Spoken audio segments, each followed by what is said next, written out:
was actually entertaining?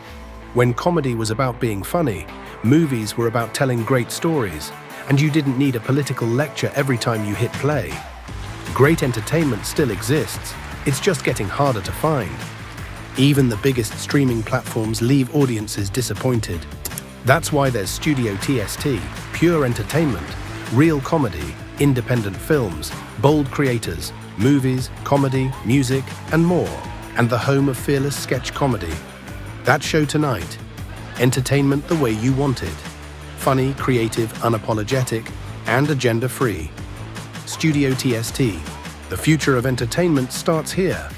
Join Studio TST today for just $5 a month.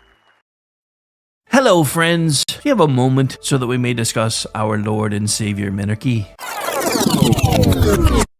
No, seriously, I'm just kidding. Hi, my name's Rick Robinson. I am the general manager of KLRNRadio.com. We are probably the largest independent podcast network that you've never heard of. We have a little bit of everything, and by that, what I mean to tell you is we have news, pop culture, special events, conspiratainment, true crime, mental health shows, drama productions, and pretty much everything in between. So if you're looking for a new podcast home to grab a little bit of everything that you love all in one place, come check us out. You can find us on X under @KLRNRadio. You can find us on our Rumble and our YouTube channels under the same names. You can also find us at KLRNRadio.com and pretty much every podcast catcher known to man. So again, feel free to come check us out anytime you like at KLR. Hi, everyone. This is JJ, the co-founder of Good Pods. If you haven't heard of it yet, Good Pods is like Goodreads or Instagram, but for podcasts. It's new, it's social, it's different, and it's growing really fast. There are more than 2 million podcasts, and we know that it is impossible to figure out what to listen to. On Good Pods, you follow your friends and podcasters to see what they like. That is the #1 way to discover new shows and episodes. You can find Good Pods on the web or download the app. Happy listening. KLRN Radio has advertising rates available. We have rates to fit almost any budget. Contact us at advertising@klrnradio.com.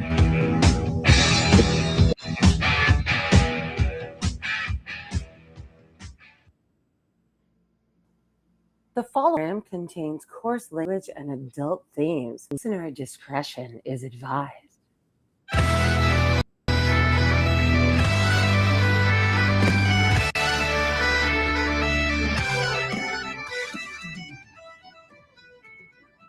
Welcome to Inquiry, a dialogue about a topic to be named later. I am your respondent, Stephen Hall, here to answer questions which are posed to me by our interrogator. Today we have a guest interrogator back for the second time, MD Campbell. So, MD, what do you have for us today? Well, Stephen, first off, thanks for having me back. I didn't think you'd make that mistake.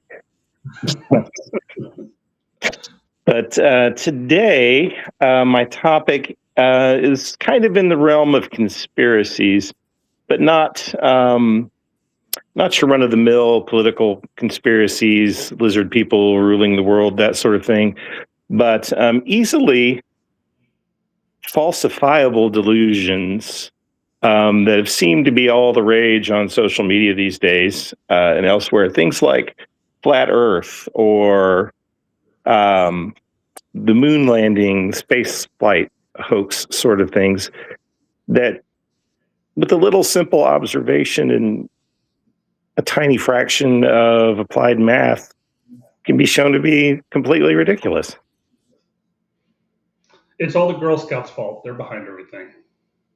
Well, most likely they did discontinue my second favorite cookie. I actually saw something yesterday, I think, on a related topic, which was the inability of Gen Alpha, and they're just now hitting high school, to follow basic directions, not just to think. I mean, their cognitive abilities have been shown to be far less, and they're not developed. A lot of it coming from these AI and the smartphones.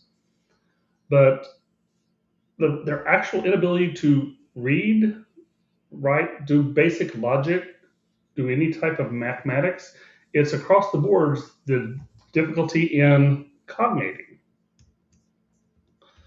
And I think that follows when you can easily disprove a conspiracy with the mathematics.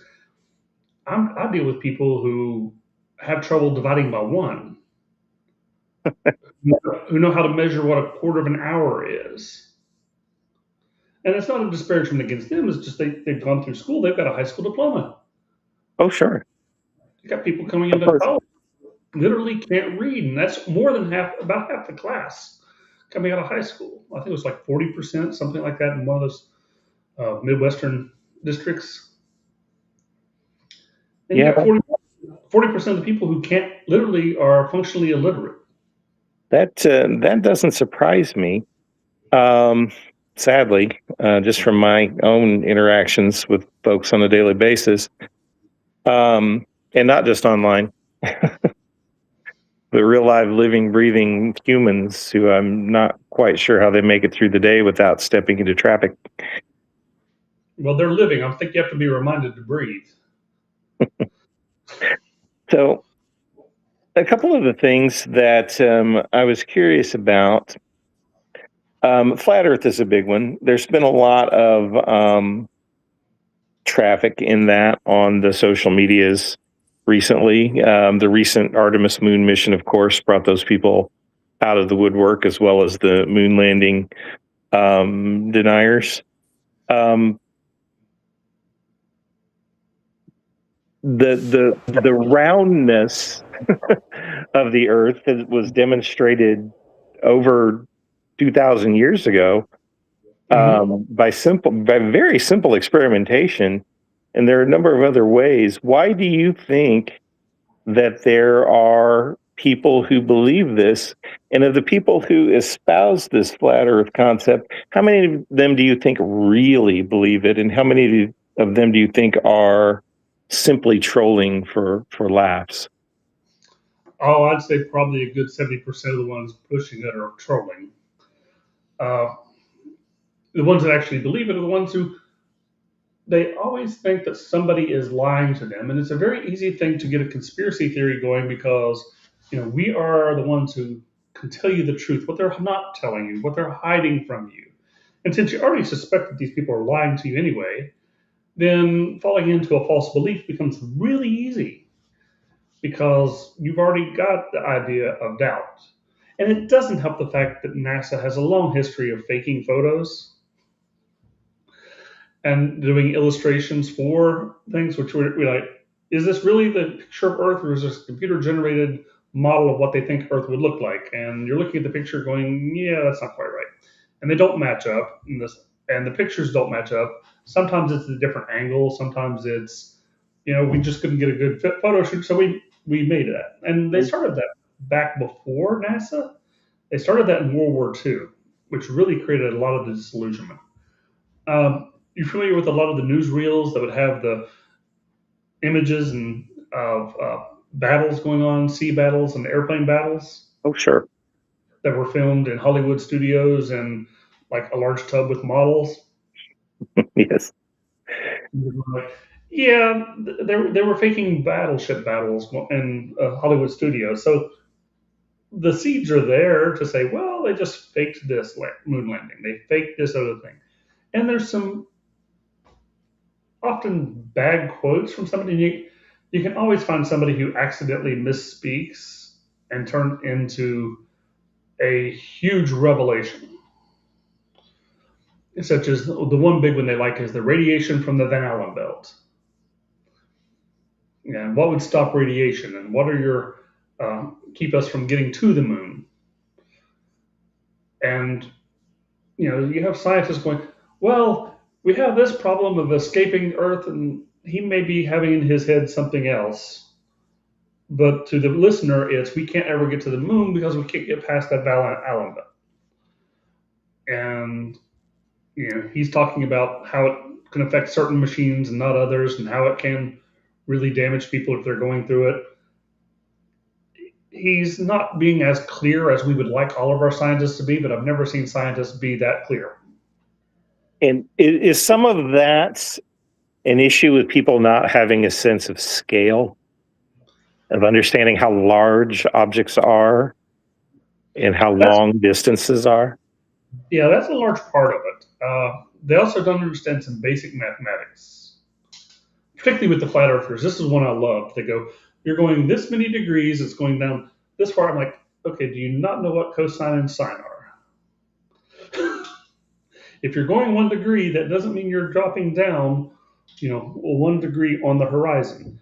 And I saw one that had this picture of a telescope with a long range going, see, you can see the shore across here. It's 50 miles. You shouldn't be able to see the shore on that. And I'm looking at the picture going, no, it's showing you the first floor, or the first floor, not the ground floor, the first floor. And the beach is completely gone below the horizon. And yeah, the old adage or the old example that they used to give for why you knew the earth was round to people who could visually see things, but they couldn't do the mathematics. So they gave them illustrations, like the ship going off into the horizon and it drops below the horizon. It doesn't quite the way you think, because you'll lose sight of it long before it drops below the horizon. And it sounds strange, but it's going to get up far enough where you can't see it, even though if you had a telescope, you could still see it slowly going over, because it's not dropping down the horizon fast enough. Now, to your vision, it looks like it is, because you're getting that haze, and you can't see clearly that far out, just the human eye and the idiosyncrasies of light. So it looks like it drops down long before it really has gone out of sight, and that leads to the conspiracy theory going, see, they're lying to you about this. No, they were giving you an illustration that technically would be correct if you had the mathematics to understand that, if you had the telescope long enough, about an hour or two after that's already gone out of your sight, it would actually drop below the horizon.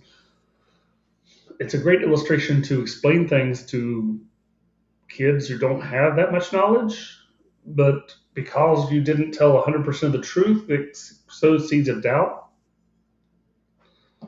Some of my favorite ones are the mud flood and Tataria.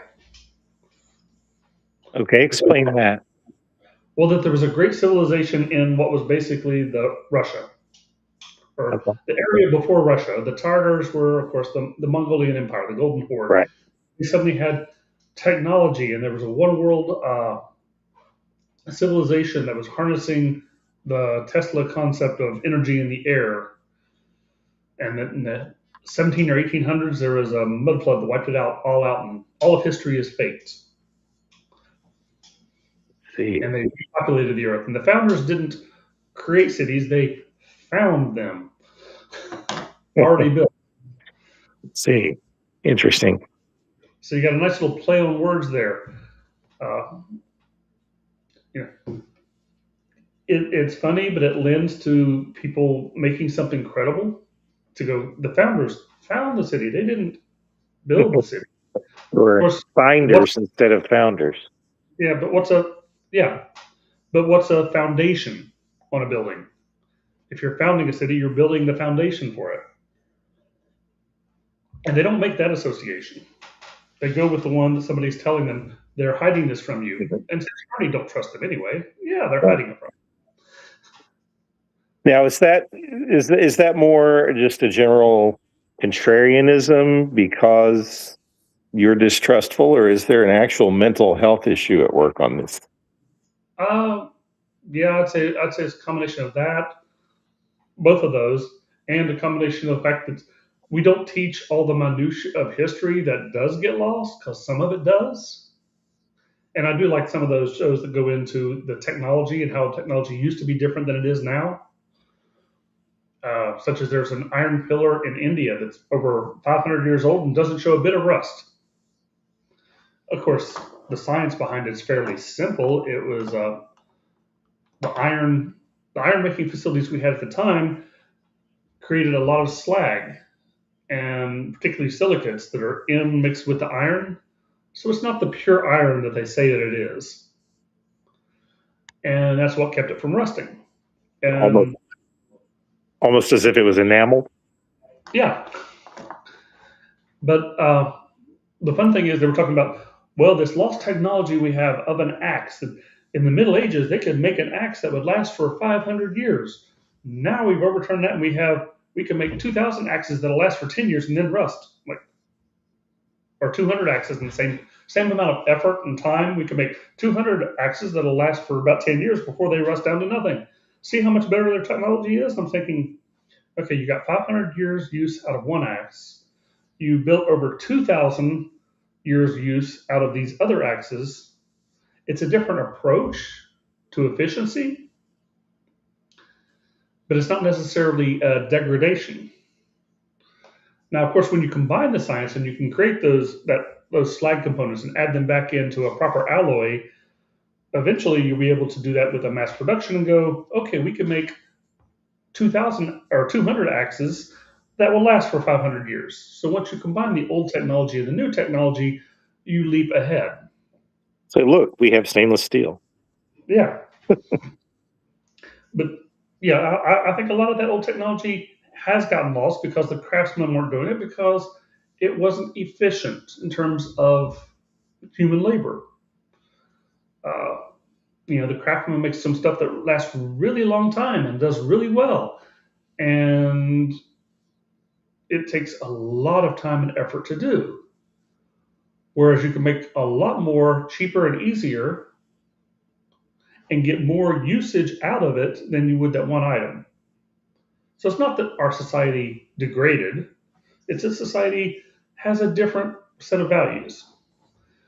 And it's an improvement in its way. And if you can combine them over time, then it can actually get much better. And it's small steps of improvement. So I think you have the old technology, the new technology, combine it in new ways and create innovation. That's what innovation is. But the conspiracy theory says that this was lost intentionally, that they're hiding it. Was there stuff that was lost? Absolutely. Was there history that we don't teach anymore? Absolutely. Are they nefariously hiding that to cover up some big conspiracy? That doesn't follow. The mud flood I love because a lot of towns and cities, you build wherever you're located, and you build on hillsides, and the streets are almost never level. And then there's a point in time as the city grows, particularly when it becomes far more urban, you really want those level, straight streets that people can walk down. And Edinburgh is a really great example of this. So what do? They just cover over the bottom levels of certain buildings to level up that street and put new entrances on the second floor or the third floor. And the street becomes basically, and you have this huge underground in Edinburgh and a number of other cities where they are leveling up the streets. And that becomes the secret behind the mud flood, because this was not the original ground floor. This was a bunch of dirt that was just seems like it washed in. It's like, no, they carted it in and they told everybody they did it, but then they didn't bother to record that because it was done. Mm-hmm. So they weren't recording it for posterity because that wasn't what they were aiming at. Well, I've been to Edinburgh and it's still not particularly level. Well, yeah, but it used to be. But yes, I know what you're talking about. I love the city park they have down below the castle. Yes. But the idea that you have floors of buildings built below ground, and then you have places like Venice. And if anybody knows anything about Venice, it keeps sinking.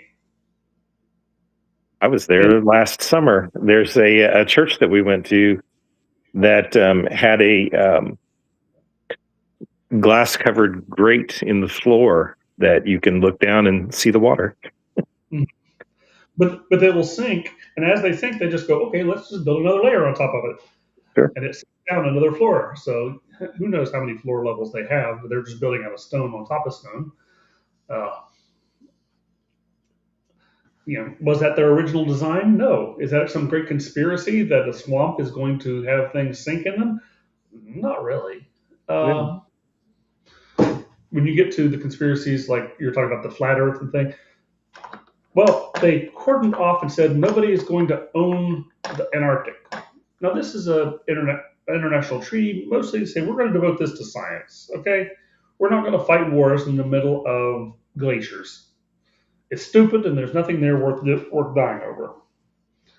So now we have a conspiracy that it's off limits. But no, it's restricted, so you have to get permission because they don't want people just going off into the Antarctic and dying of cold and starvation and hunger. So, you know, you get a conspiracy that this is really a flat Earth and this is the ring around it. So instead of the border of Antarctica, it now becomes an ice wall that you can't get past. But of course, somebody has to get past it, or there would be no point in having a conspiracy. Right. Plus, you can also book tours that will take you there. Mm-hmm. And then they'll have the conspiracy, all those fantasy worlds that you have. And these aren't really fantasy worlds. They're really out there, back past that Great Wall. That's the wall. Yeah, beyond the ice wall. And then, of course, it doesn't help that most people get most of their information from media. And you have a lot of fictionalized history in media. The biggest one right now that everybody is banging their heads against is Alex Haley's Roots, where they're under the illusion that white people went to Africa and went in and captured slaves and drugged them out of their peaceful existence to be brought over to America. And never mind that those weren't the people capturing them. They were just, the white ships came in, they bought at the shore, and they didn't go inside. Mm-hmm. They didn't go capture people. And most of them brought over didn't come to North America. They went to the Caribbean and South America. Europeans are just participating in the local economy. But it makes for a really good thing to sell people who are feeling self-righteous in their rewriting of history.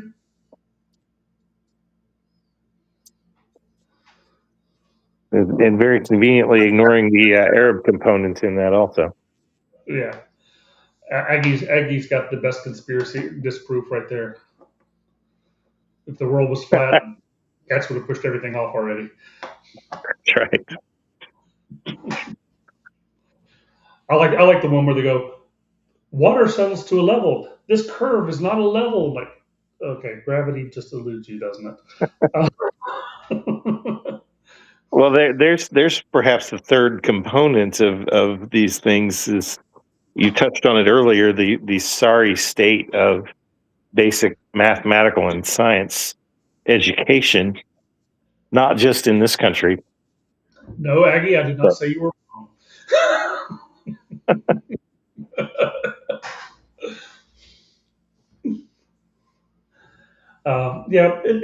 There's a sorry state of the reasoning. It's not just the mathematics and the science, it's basic reasoning. It's also a distrust of people who have repeatedly lied in the past. So that always lends for conspiracy. When you find somebody, there's an old legal maxim I love, which is one of my favorites. In English, it translates to false in one, false in all. That was one that Frederick Douglass quoted in his last speech, which basically says if you're caught lying about one thing, then we're not going to believe you about anything. And which definitely lends itself to a government organization like NASA, since the government will lie to you and NASA readily and often. So, why are they faking photos? Well, because they want a nice shot that they can show the public, and this is camera that they're using on this curved window that's a couple inches thick, probably not giving you the best results. How did they get the camera to show the takeoff? I'm like, okay, so did they fake it? Possibly. Was it real? Probably, because you used to be able to aim your laser to the reflector that they put up there and prove that they were there. That was one I liked. Mm-hmm. Have you ever done that? No. No, not been in it. The fact that they would do it and go, hey, you can test that we were there, as opposed to just going, yeah, take our word for it. But they don't get into that. And conspiracy theories always focus on part of the story and never the whole story, which is what I always find fascinating, is how much they ignore in order to make their conspiracies work. I'm sorry, go ahead. Oh, go ahead. I was going to say that is something that you see a lot in the moon landing hoax conspiracies. They'll latch onto one thing that seems unusual to them and then ignore the reasons for it, such as why the flags look like they're waving, or in some of the videos they are waving because the poles were flexible and they hadn't damped out their vibrations yet. Yeah, and there's no real air there to stop it from moving. There's Right. no reason. Nothing. There not being resistance just eludes people. The concept of there not being an atmosphere to interfere with the light's one thing, but this ambient light which blocks out lesser lights from other areas, and you got the sun there with no atmosphere diffracting. Like, yeah, you're not going to see the stars. It's not happening, and the concept just goes completely past them. And also the concept of focus and exposure times for cameras. Yeah, especially 1960s cameras. But yeah, conspiracy theories thrive on partial information, the distrust, lack of logic, and just enough facts and similarities to raise questions. One of my favorite ones about that, there used to be giant trees and they point to a mesa, like Devil's Tower, just standing in the middle of nowhere. That was a tree that somebody cut off. That wasn't just volcanic protrusion that was worn down. That doesn't make any sense. It's got all the little grooves and everything for bark. And you're like, yeah, I can see the similarity. However, it doesn't have the cellular structure that you would need. It really wasn't clawed on by a gigantic bear. But those are some of my favorite ones when they're going like there were giants in the world, and don't get me wrong, I think there might have been giants, and there's some evidence, a strong evidence for that. I think their dismissal of that is to a large extent reasonable or unreasonable. When somebody has this article, on the other hand, you have people who like to aggrandize things. We have these carvings out there. Well, people like to make carvings in the middle of nowhere, and civilizations have risen and fallen, and all of their artwork, isn't documented and found. So if you find a sculpture of a giant snake in the middle of what used to be a city, but now is in the middle of the woods or the jungle, well, see, that snake was petrified. And you're like, no, it probably wasn't. Right. And don't we all love the Serpent Mound? Well, yeah, we do.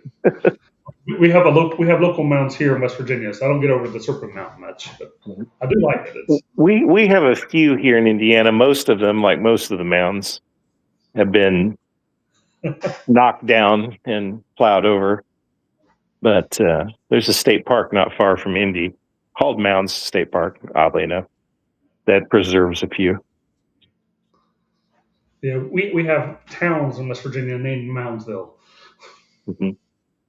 So, yeah, there's quite a bit of them. And the fun part of it is watching all of the modern conspiracy theorists take credit for stuff that was there long before they ever were, which is always fun. Like, I always like the Lakota Indians going, this is our sacred territory, the Black Hills, and this is our sacred land. And you're like, you've only been there for 50 years. How much sacred can it be?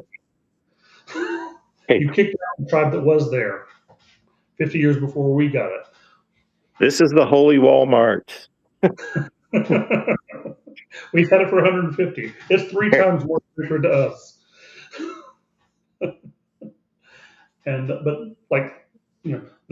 The American Indians were here and they had these great civilizations. Like, no, the American Indians came later. Those were there before that. Do we know who created them? No. There's some mysteries there. There's a lot of stuff that we need to turn up with archaeology and find out what's going on. There's also the fun thing of selling papers, and the grand story always sells better papers.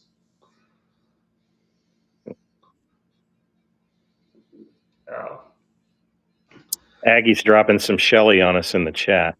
She is, and the Ayers Rock. I vaguely remember the Ayers Rock, but I can't remember it right offhand. She might have to have her explain that one to me. The name's familiar. I've probably heard it, but my memory is not what it used to be. I forget things easily. But when you talk about conspiracy theories, there's always this counterpoint. But if you have a mind which is not logical, it doesn't try to look at everything from the angle. You also have what's called the Dunning-Kruger effect. Giant rock in Australia. Okay. I like Rick better. There's just a giant Rick in Australia. That's a good conspiracy right there. I wonder if he knows that. I was going to say, how does that relate to our own Rick? It's me. Yeah. Never knew you were from down under, Rick. Certain things are kept secret for a reason. Sounds like a conspiracy. It probably is. No, I wouldn't put it past him. But the Dunning-Kruger effect has this wonderful thing of people who know just a little bit enough to be dangerous think that they're absolutely certain. And when you have an audience, that certainty persuades audiences. A person who, the more intelligent they are, the more they know about something, the less certain they are that they know everything. So they know how much there is out there that they don't know. So generally, the more intelligent a person is, the more educated a person is, the more somebody knows about a topic, the less persuasive they become about that knowledge because they lack certainty. And we're all subject to it. And we're all subject to being both sides. There was something I came up the other day, I can't remember what it was, but it was like, yeah, we're on that other side of that Dunning-Kruger effect on this one. We don't know enough about it, but we all feel certain about it. And that's a large persuasion of the conspiracy theories, because you have somebody who is absolutely certain that this is the way things are and this is the way things happen. And it doesn't matter how inane their theory is, somebody's there without reasoning skills who's going to be credulous. I remember one time we were sitting at a table with a friend of mine. We were eating late at night after, the bars are closing, everybody's heading home, stuff to eat. And there's this table next to us. And there's some guy explaining to this teenage girl, she's just going along with it. I don't know if she was believing them or if she was just nodding to Up Here Popular. But talking about how Dracula defeated, Vladimir Dracula managed to defeat Alexander the Great. And was talking about the tactics he used. I'm like, okay, that's about 2,000 years separating them. There is absolutely no way they ever met. And no same person. And the only thing we can do is like, there are 4 guys there. We're going to get our butts kicked if we laugh out loud to them. But absolutely certain, telling about the story, and you're like, oh, that's not even remotely possible. So that almost sounds like something at the end of a telephone chain where somebody read some interesting factoid and repeated it, and it got repeated and repeated. Yeah. Well, I mean, it could have been turned into it. And it just turned into something that they were telling her as if it was real. We didn't pick up the whole story, but it's kind of the same thing you see with a lot of these conspiracy theories. You're looking at going, that doesn't work. There's no logic there. It can't do that. The Earth can't do that. Easy way to do it, I've told people, disprove the flat Earth theory. Look at the moon. Well, it's actually kind of an argument that I've had with some people online. I know I'm wasting my time talking to these people most of the time, but I've been an amateur astronomer for a while, and you can view through amateur equipment certain planets over a period of days or even hours. Like in the case of Jupiter, you can watch them rotate in real time with your naked eyeballs. You can watch their satellites transit the face of the planet or their shadows in real time over the course of a few hours. Or with Mars, when it's at a close opposition, you can watch the features on Mars slowly move across the face as the planet rotates. which is impossible if they're disks or if they're fixed lights in some celestial glass dome. Mm-hmm. But they'll take pictures of something going, if we zoom in on this pixelation here, this does not look like a solid object. I'm like, you're zooming in on something which is taking pixelation to begin with. It's going to pixelate. It's not going to give you the nice smooth lines that you imagine. It has a lot more better resolution than that camera is capable of taking. Right. But if you look at the moon, it's a digital camera. It takes pictures with dots. Well, even an analog camera is not going to get enough resolution depending on how fine the lens is. You know, how perfect is that lens that you're not going to get, all that detail when you zoom in. But anyway, the moon, the easy way to do it is the top of the moon. If we're on a flat Earth, the top is always going to be the top. Look at the moon from Sydney. If the Earth is not flat, it'll be upside down. Guess what? It is. It is. And there are stars down there that you can see from the southern hemisphere that you can't see up here, and vice versa. That just disproves it right there. Boom. Which is another good way to prove that the Earth is a sphere. It doesn't disprove anything. This is like the head and the tails on a coin, guys. Come on, man. Yeah. Oh, so it's flat on both. It's not flat, but on two sides. Correct. That's a new one. See? I haven't heard that one. Actually, my favorite one was a torque. Oh, yeah, I've seen that. Yeah, people don't know it's like a donut. We're at the bottom of the donut, and it's a hollow donut with the sky above. And you're like, so you could look straight up if you had a powerful enough telescope and see. Well, there you go. The moon is the donut hole. Did you just call the moon a munchkin? That's what Dunkin' Donuts used to call it. Well, more or less. And speaking of celestial objects, you mentioned the media a little while back, and I'm thinking about both the media and social media and AI as vectors for, want of a better word, the contagion of conspiracy theories. Last summer, you might recall, there was a little activity around a video that a number of people posted of a very red sun caused by the wildfires in Canada and I think some African dust storms.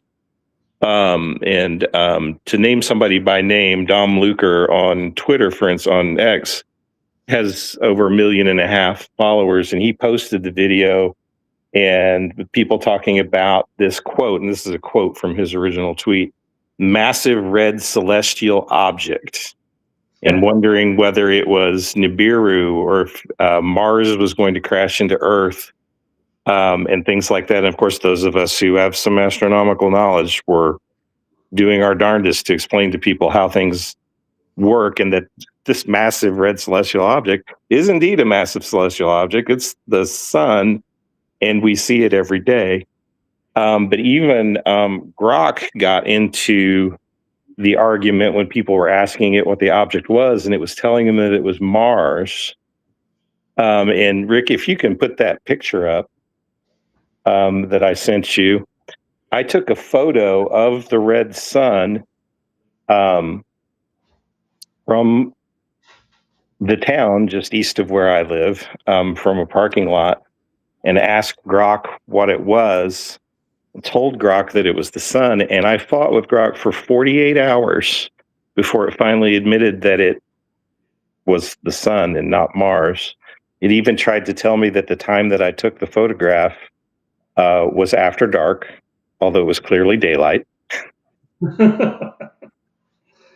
And this giant red thing, whereas Mars would have been a tiny pinpoint of red light, this giant red sphere, or disc anyway, depending on how flat you think things are, was Mars when it couldn't possibly be.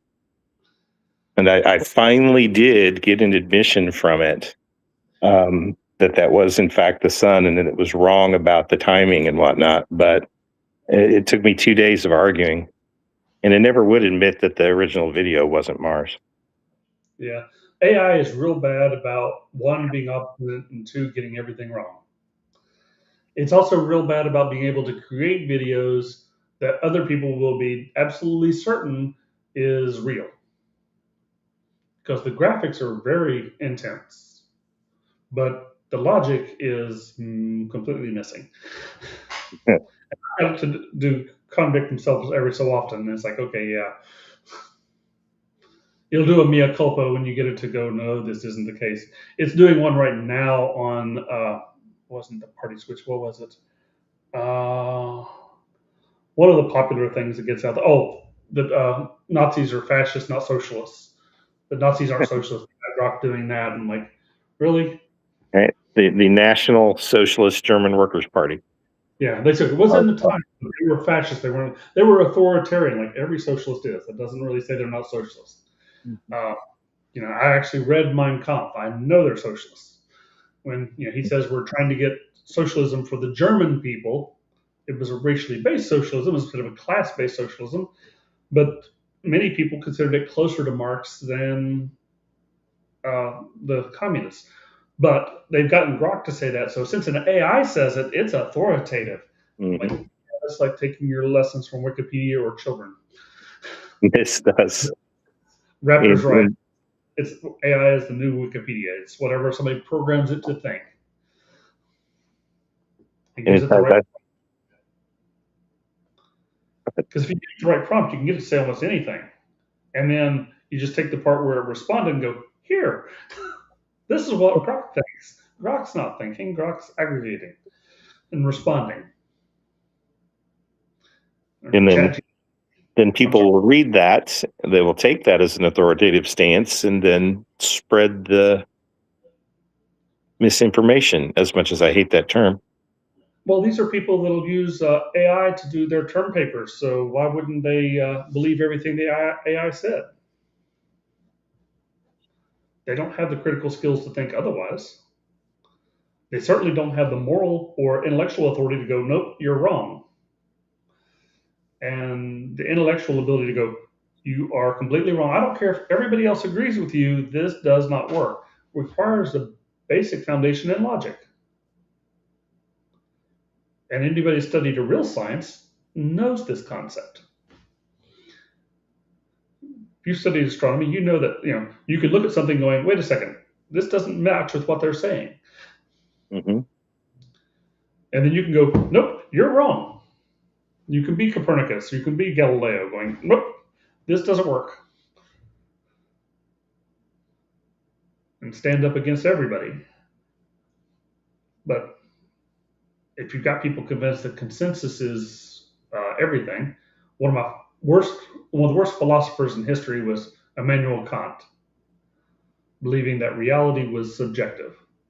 So if enough people believe it, it becomes reality. And people who are smart enough go, he's talking about on a practical level, not in an objective level. Right. More of a social thing. Yeah, for all practical purposes, gets left out of the statement. So that concept is the Earth was flat when people believed it was flat. Except the problem is that's a mistake of history. Nobody ever believed it was flat. They knew it was round thousands of years ago, but back in the Middle Ages, they believed it was flat. No, they just didn't know what was out there, and they weren't willing to say otherwise.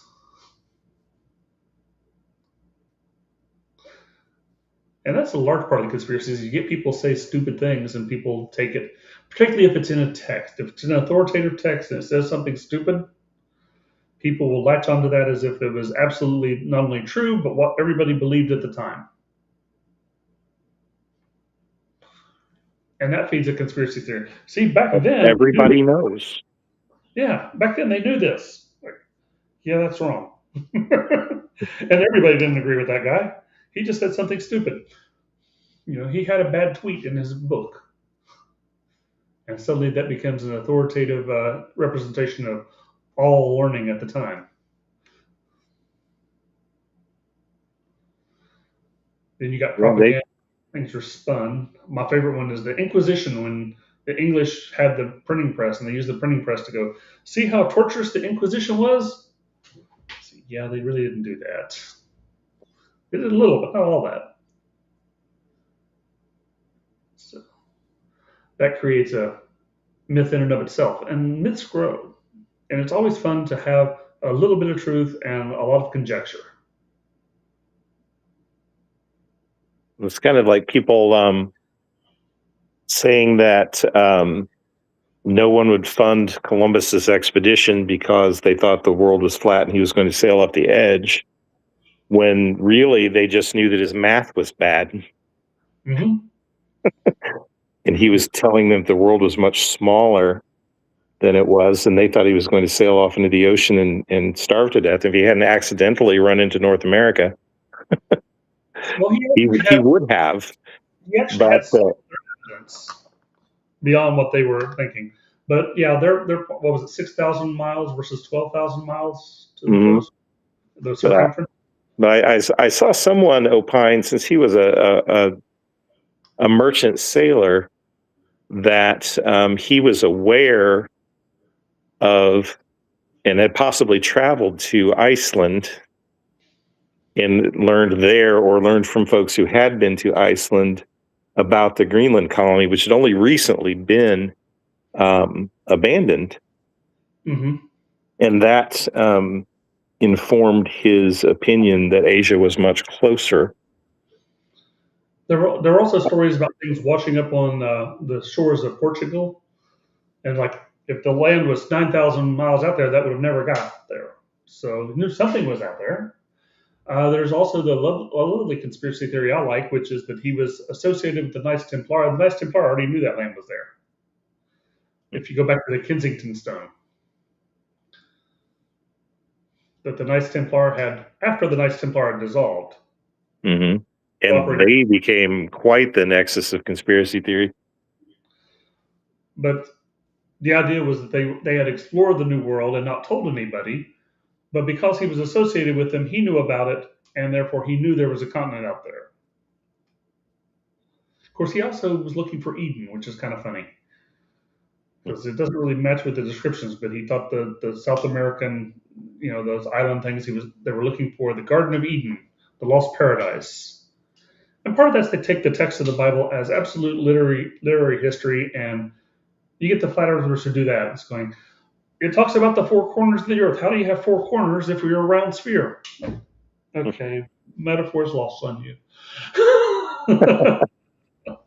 The concept of four cardinal directions, no. The fact that they had four as the holy number. There were four winds. There were the north wind, the south wind. Okay. It says there were four corners. It says there were pillars holding it up. The Indian thing says it was on the back of a giant elephants holding up the world on the back of a giant turtle. I love that one. But you have the ancient text sitting there saying that this is out there. And anytime you can have an ancient text, it makes a great conspiracy. Oh, sure. They knew something that we just don't know now. Especially if you can't read it. Then you can make it say whatever you like. Yep. Was it Sitchin made a whole industry on that. Mm-hmm. The Anunnaki, we're going to interpret this as the ones who came from heaven. It's like, no, these are the children of Anu. Therefore, Anunnaki, the descendants of Anu. Kind of like in the Bible, it refers to Elohim. Yeah, El. El was the chief god. Elohim, El and his descendants. This is a common linguistic convention. But they try to get meaning out of a little bit of sound. Well, this sounds like that. So, okay, that might be related, it might not. Their language wasn't as structured as you are pretending it is, which always makes good for the good conspiracies there. One of my favorites is, do you know who Sin was? Who? Sin? Spell it. Sin was a Sumerian god. Becomes Nana in the Akkadian. Okay, no. Well, where did The story of the only Sumerian god I really know is Gozer. Yeah. Isn't strictly true, but I'm not familiar with that one. But the biblical Exodus, they go into to Sinai, and they're in sin. Well, if you think I as the mountain, the AI on the end, it's sin. It was sin's mountain. Sin was a god. The wilderness outside of that was in sin. So it becomes a metaphor for if you're in sin, you're in the wilderness away from God, and God's on the mountain. But the mountain was the mountain of sin, who was the moon god. Gotcha. Is that what they meant when they wrote it? Probably not, because that was lost generations before. You're talking, 1,000 years before they're writing this is when that name was around. The name stuck, the meaning didn't. So you kind of get this integration of things, and it makes for great conspiracy when you have partial half-truths and half-references. And, confusion. That was confusion at the time, but nobody ever writes like they're confused. They write like they have absolute knowledge. Well, that's where the money is. Yeah, it's that Dunning-Kruger effect. You write like you have absolute knowledge so you can convince people. And then 3,000 or 4,000 years later, they're going, see, they knew something we didn't know. They're lying to us now. And it's always good to say the government's lying to you. You're not going to get too much argument out of that. And, the secret knowledge of, somebody here has to know what's going on. The problem is there are dozens of people who have these stories in their heads that they think they know what's going on. And they have competing background interests, the same as you have competing above ground interests. The same as you have marketplace of ideas in academia, you have a marketplace of conspiracy theories and what would be the Enlightenment cults and the mystery cults going on in the background. We know the true God. Her name is, okay, we got different groups that all know the real God and their name and how the world is actually working. And it's no different than the scientists competing for various theories of, how does the flat Earth work? How does the Earth go around the sun? So you have this hidden layer of esoteric competition. And that esoteric competition helps feed the conspiracy theories because it's always somebody else who is in charge and they know that. And you get, 100 different organizations that people are going, these are the people who did that. The Templars were behind it all. No, the Templars were just an offshoot of this other group that was around before. The Templars were just an excuse for the Catholic Church because they were an arm of the Catholic Church. And the Catholic Church was really a revival of this ancient Dagon cult because they got that fish head on that Pope's hat.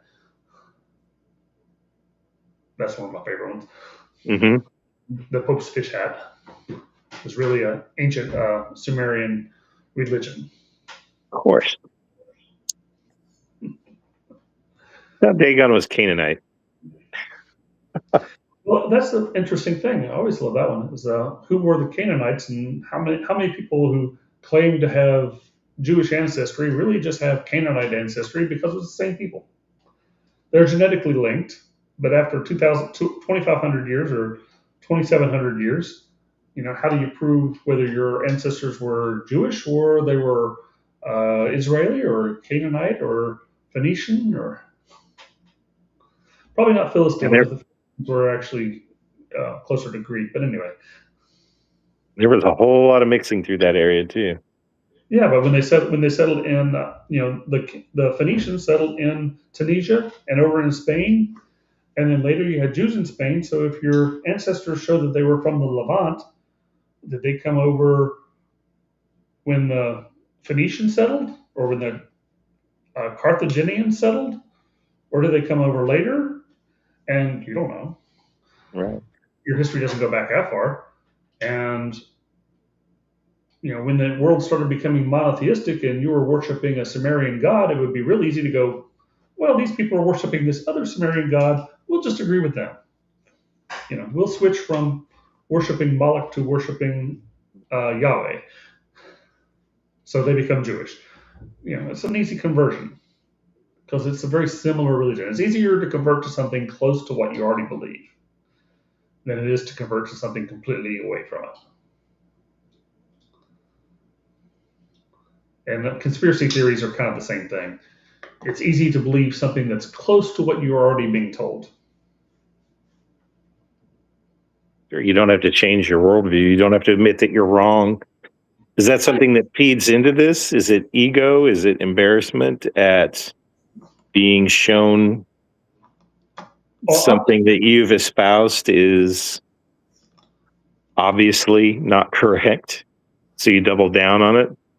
I've discovered as I've gotten older that 98% of the people are never wrong.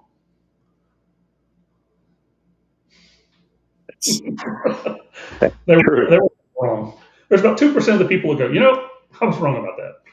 But the other 98% were never wrong.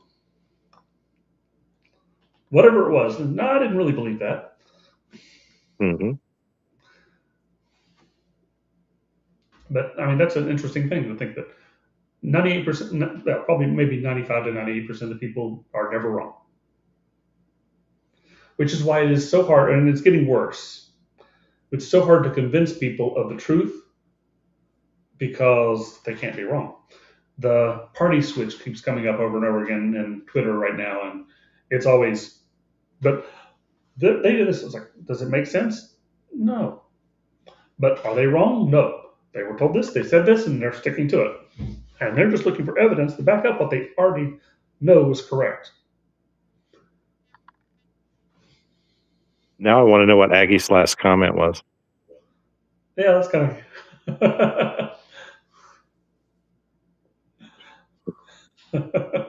I think she's going civil on us. Every Aggie just gasped. But, that drives conspiracy theories to a large extent, is people never being wrong, even if they know they're wrong. But a lot of it is the attention thing. You get a lot of followers, you get money. Nobody gets money saying that they don't really know what's going on, or they're curious as to what's going on. They get money by having people follow them because they go, I'm going to show you what's really going on. This is what we've discovered. You look at Candace and the conspiracy theories that happened after Charlie Kirk died. It's like, this is what was really happening. This is what was really, we're just asking questions about this. And it evolves theories, and even if they contradict previously, they weren't wrong before. They just didn't have enough information at that time. Does that mean they're completely wrong? The conspiracy could be absolutely true. They could be absolutely right. You can't say. It's always a good way to spin things when new information has surfaced. Mm-hmm. We weren't wrong. We were just working with the information that we had at the time. Can I say his microphone didn't blow up with a bomb implanted in it? Not really. I don't have enough one way or the other. The question is, who do you trust? And when you don't trust anybody, every conspiracy becomes plausible. And one of the funniest things I ever heard back in the heady days of Coast to Coast, they always did a special in November for the Kennedy assassination. And I rarely listened to it, but I would in November because I had to be up very early for deer hunting and to drive out to the woods or to meet my friend. And would listen to it on the way over there. And one year on their Kennedy special, he had I think 3 people joining him on the panel to talk about their theories for the Kennedy assassination, and they were all different, and they were all exclusionary of the other ones, but they were just happy as clams chatting it up because they were in the club that whatever answers the government had were wrong. It was a lie, and it didn't matter that their own pet theories contradicted each other. Yeah, but you got to be the certain one. Okay, so now we've discussed the psychology and science behind conspiracy theories. I think we're also officially out of time, gents. Yeah, that's what I was getting to. So where can they find you, MD? You can find me on X at mcampbell1041. That's just about the only place. Okay. I want to thank everybody for joining us. I'm Stephen Hall, and I am here on Inquiry every other week, every other Wednesday from 7 to 8. And thank you all for joining us. It's been a wonderful show. And thank Thanks, you, Stephen. MD, Thanks, everybody. for interrogating.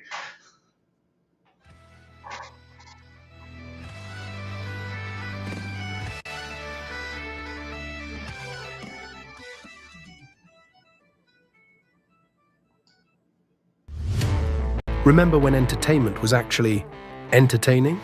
When comedy was about being funny, movies were about telling great stories, and you didn't need a political lecture every time you hit play. Great entertainment still exists, it's just getting harder to find. Even the biggest streaming platforms leave audiences disappointed. That's why there's Studio TST, pure entertainment, real comedy, independent films, bold creators, movies, comedy, music, and more, and the home of fearless sketch comedy. That show tonight, entertainment the way you want it. Funny, creative, unapologetic, and agenda-free. Studio TST, the future of entertainment starts here. Join Studio TST today for just $5 a month. Hello, friends. Do you have a moment so that we may discuss our Lord and Savior Minarchy? No, seriously, I'm just kidding. Hi, my name's Rick Robinson. I am the general manager of KLRNRadio.com. We are probably the largest independent podcast network that you've never heard of. We have a little bit of everything, and by that, what I mean to tell you is we have news, pop culture, special events, conspiratainment, true crime, mental health shows, drama productions, and pretty much everything in between. So if you're looking for a new podcast home to grab a little bit of everything that you love all in one place, come check us out. You can find us on X under @KLRNRadio. You can find us on our Rumble and our YouTube channels under the same names. You can also find us at KLRNRadio.com and pretty much every podcast catcher known to man. So again, feel free to come check us out anytime you like at KLR. In uncertain times, we could use someone to lean on. Blue Cross and Blue Shield of Oklahoma will stand by you with plan options to fit your budget. If you've recently lost your job, had a baby, or moved, you can still get the healthcare coverage you and your family need. Financial help may be available for those who qualify. Call 855-452-BLUE or visit hereforyouok.com to see if you're eligible to enroll. Blue Cross and Blue Shield of Oklahoma, a division of Healthcare Service Corporation, a mutual legal reserve company. Hi, everyone. This is JJ, the co-founder of Good Pods. If you haven't heard of it yet, Good Pods is like Goodreads or Instagram, but for podcasts. It's new, it's social, it's different, and it's growing really fast. There are more than 2 million podcasts, and we know that it is impossible to figure out what to listen to. On Good Pods, you follow your friends and podcasters to see what they like. That is the #1 way to discover new shows and episodes. You can find Good Pods on the web or download the app. Happy listening. KLRN Radio has advertising rates available. We have rates to fit almost any budget. Contact us at advertising@klrnradio.com.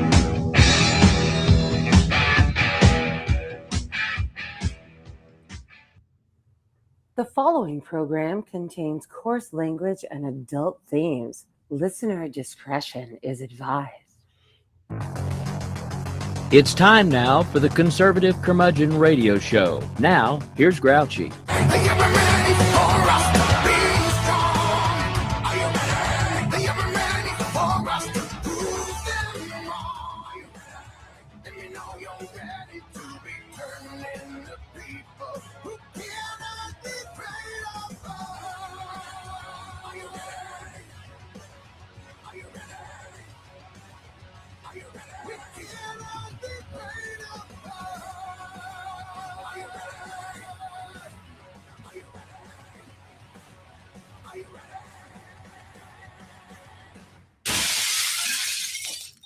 Oh, good evening.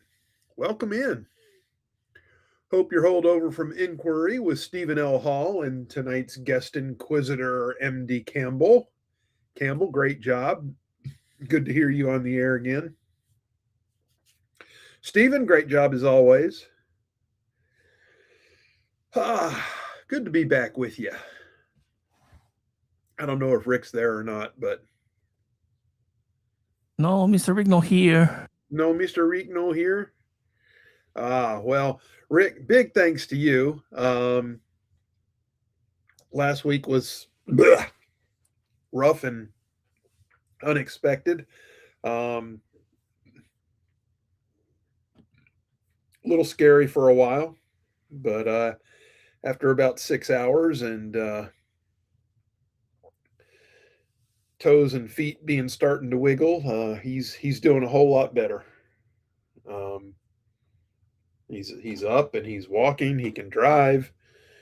He's doing all the things except for what got him into that predicament to start with. Because until I hear back from the report that was filed on the incident, he is desk bound. But appreciate you stepping in and filling the void. Like I know you did well because that's all you do. So sling it, son, sling it, because just another hour, right? Yeah, what's one more when you do like 12? Exactly. Oh, and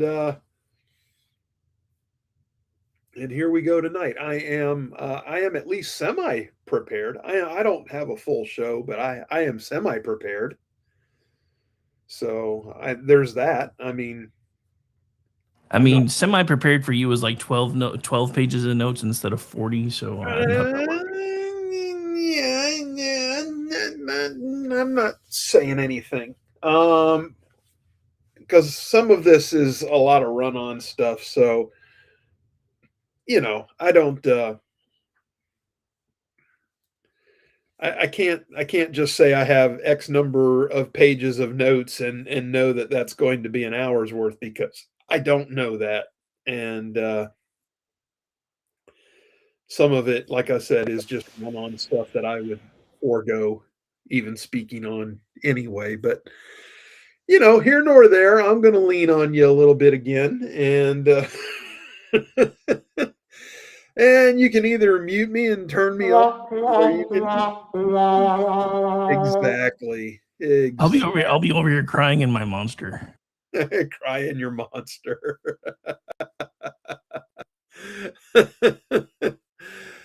Oh, that's hilarious. Cry in your monster. Hey, I am. You've heard of a Cape Cod, yes? Vodka cranberry. Yes. Yes, I am drinking a Cape Canaveral tonight.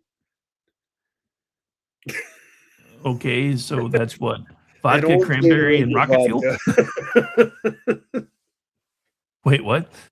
An orange Gatorade with vodka. I could see that, Get I my guess. electrolytes and dehydrated all at the same time. I was thinking a Cape Canaveral would be more tang, but whatever works, I guess. Well, Gainesville's not that far away, so. Yep. Anyway, it is good to be back. And I did want to get back on tonight, especially tonight, being that next week starts, that crap again, the dreaded summer schedule. Oh, man, I forgot about that. I know. We forget every year. Damn I it. keep hoping they forget every year, but it never works that way. So yes, tonight we'll probably be. I'm not going to say it's the last you'll hear of me for the next 2 months, but I will be very sparse over the next 2 months. And I'm thinking I gotta go check. I have to check my work calendar again, but I think.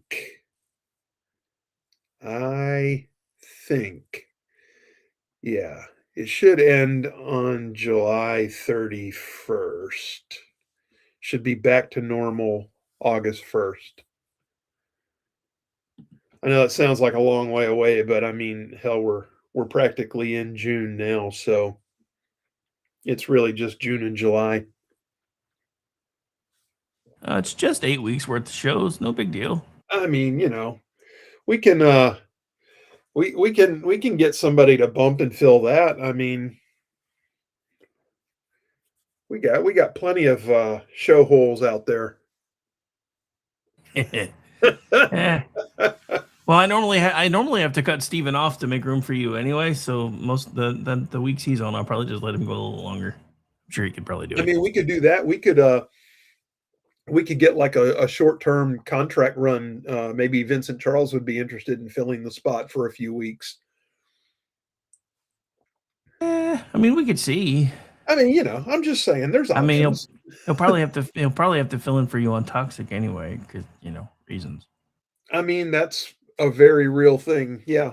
So, but I'm just saying, there are options out there. You could run a special thing since you like working so much anyway.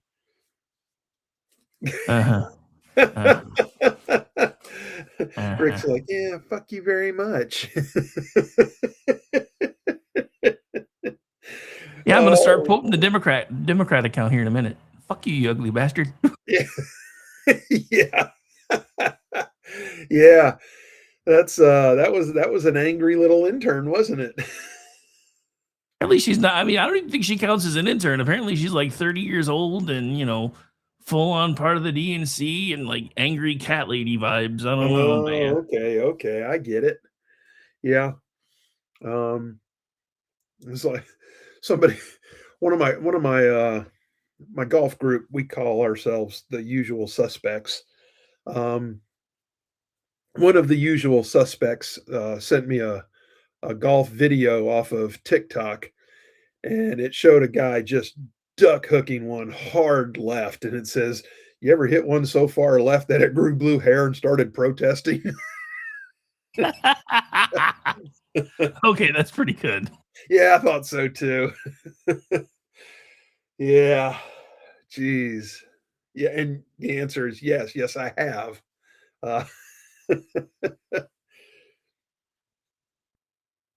Oh, and related to that, God, made me think of this.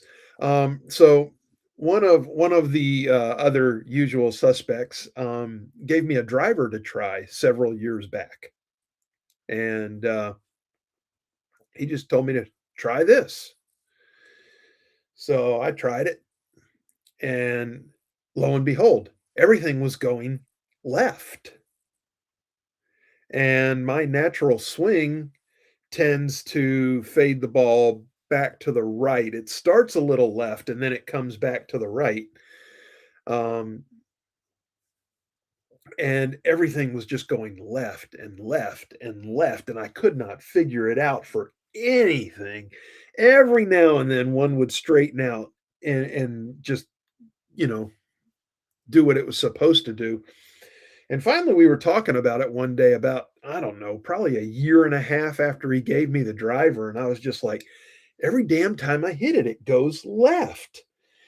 And he goes, I wonder if that has anything to do with the fact that I cut 2 inches off the shaft. And I was like, well, that would have been nice to know considering you're 4 inches shorter than me to start with. That's son of a bitch. No wonder.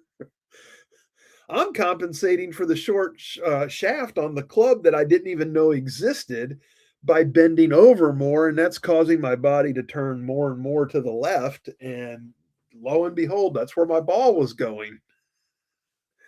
So as soon as I switched back to my normal driver, oh, guess who was hitting his baby fade again? Yeah. Thanks, prick. And he's the best golfer in the group. It's not like I was a threat to his score or anything like that. I mean, geez.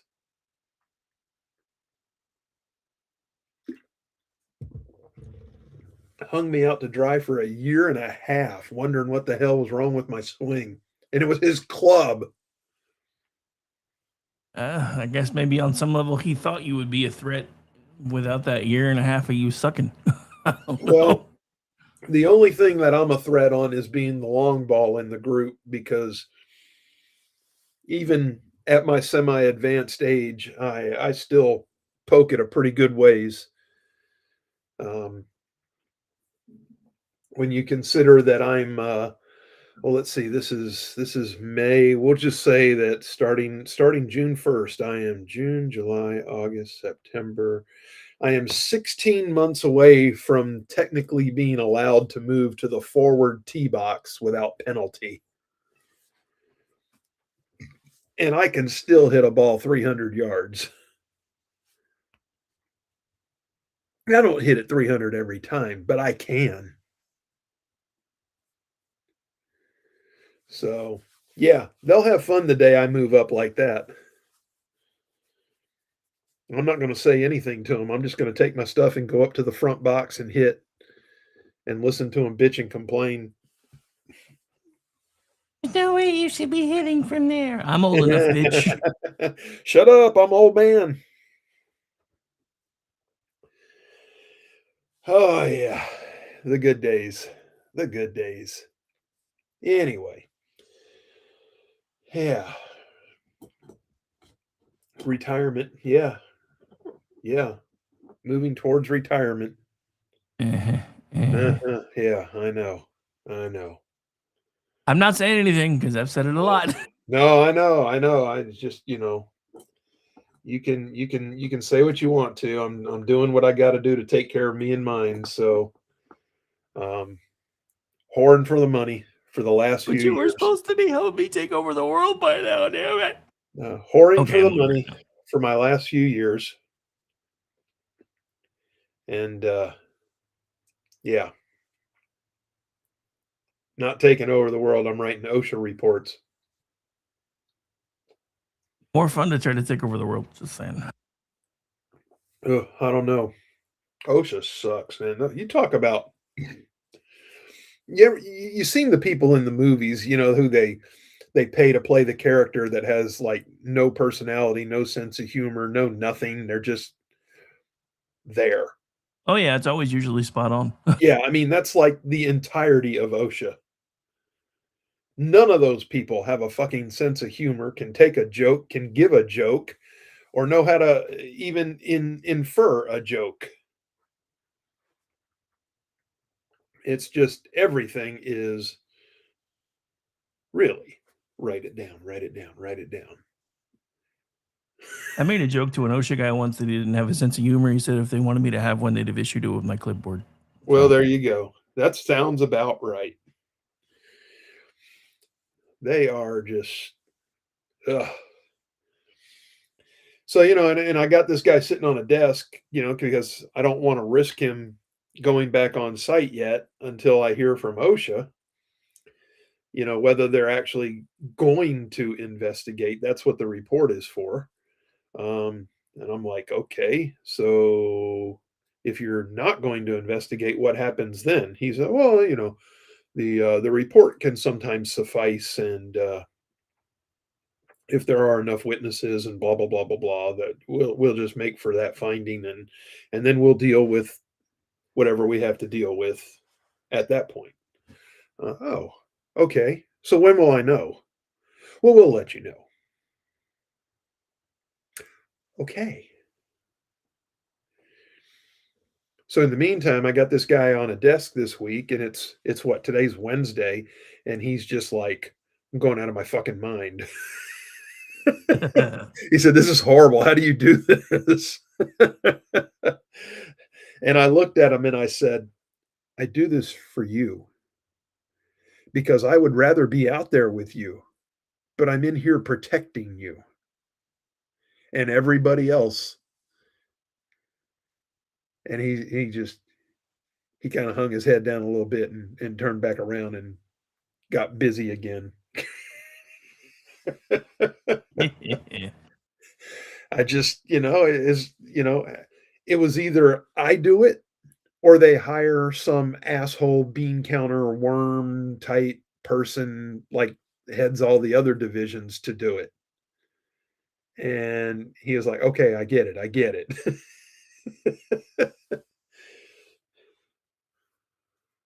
So anyway, and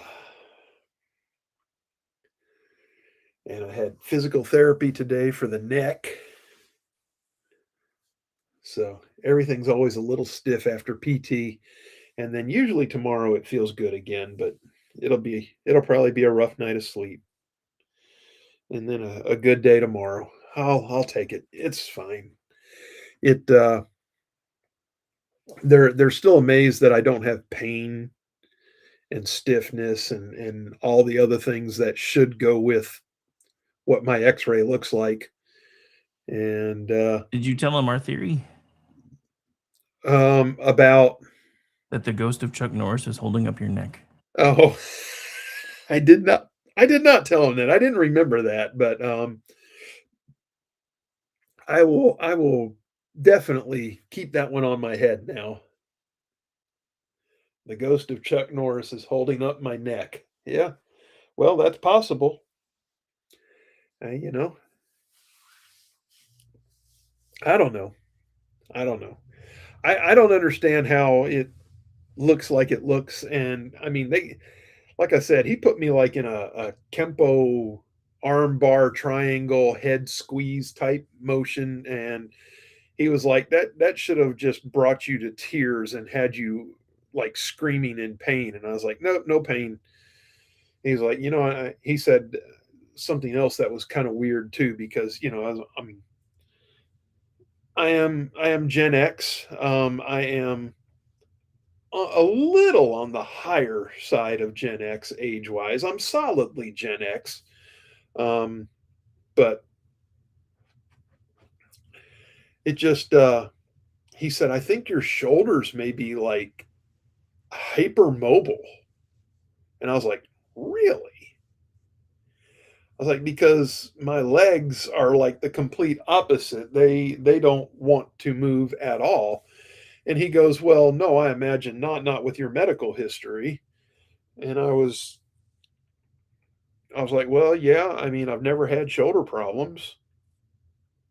I said I've had lower arm problems and, elbows and hands and things like that, but those were orthopedic incidents that were traumatic and not chronic or anything like that. So, I mean, I guess the fact that my shoulders work better than most people's at my age is a good thing, considering most of my joints don't. But anyway, here we go. So, The only joints I have that work are the ones I spark up. dude, I could use some of that right now too. Oh, so I don't know what all you have prepared, but did you see this Tallarico dude trying to eat barbecue with a napkin? Yeah, actually, I did. I managed to get about 10 minutes online earlier, and I saw your lovely co-host Jen posted the picture, and she was like, "WTF with the napkin?" And I replied to her, "It's quote sanitary." Well, the most ironic thing about this, and I'm going to put it on the screen for a second, but the most ironic thing about this is the same guy who just a couple months ago put out how he was that he was proud to announce that they were going to be the first meatless campaign, and now you have him doing this. Well, it's So I guess it's not really pandering when you're trying to win. I guess I don't know. Well, it's still pandering. It's also lying. It's also doing whatever you think you have to do to possibly pull one stray vote. Tallarico thinks that he is going to get a lot of the Cornyn vote, and yeah, I don't think so. For the life of me, I can't see that. And then he turns around at the same time while expecting the Cornyn vote and says that this whole election is stacked against him. Yeah. This guy, is I mean, first of all, I've never met an actual Texan who wears that shirt unironically, for one. No. For No. two, you can tell dude doesn't normally eat meat because, yeah. Yeah, exactly. Well, not that kind anyway. Well, yeah. Yeah. No, yeah, this one. Giggity, giggity, giggity, goo. And I'm not even convinced that he's actually taking a bite of that. He's not. They I think shot. he might They took. just have his mouth up to it. They took the shot right as he put his mouth on it, and I guarantee you he put it down afterwards. I guarantee. Yeah, because I'm not saying it doesn't exist, but I have not seen any video of that. Yeah, I haven't either.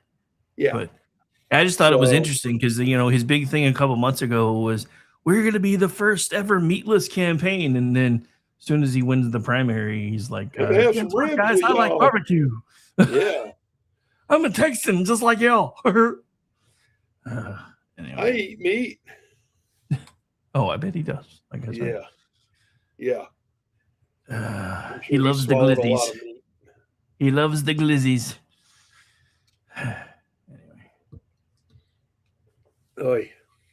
Anyway, Tallarico is a freak, and it would not surprise me if there was a satanic cult somewhere that was doing incantations to empower him to run.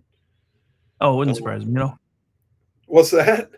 So that wouldn't surprise me at all. Have you seen his new group of folks? They're calling themselves Talafricos.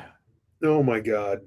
Yeah. I saw the picture of him, Beto, and somebody else.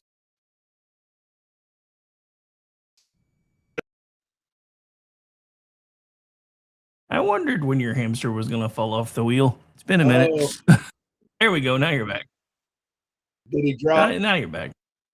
Yeah, we are storming again. So, I mean, we went from being in a drought. We actually had a 1 foot rain deficit a week ago, and we have erased it completely and have now gone to the surplus. So storms are rolling, and will continue to roll through tomorrow and Friday and Saturday and Sunday before we return to our normal 30 to 40% chance of scattered afternoon showers, for the summer.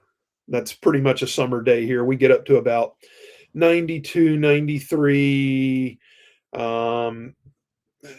80% humidity, and a 30 to 40% chance of afternoon showers. That's a standard summer day here.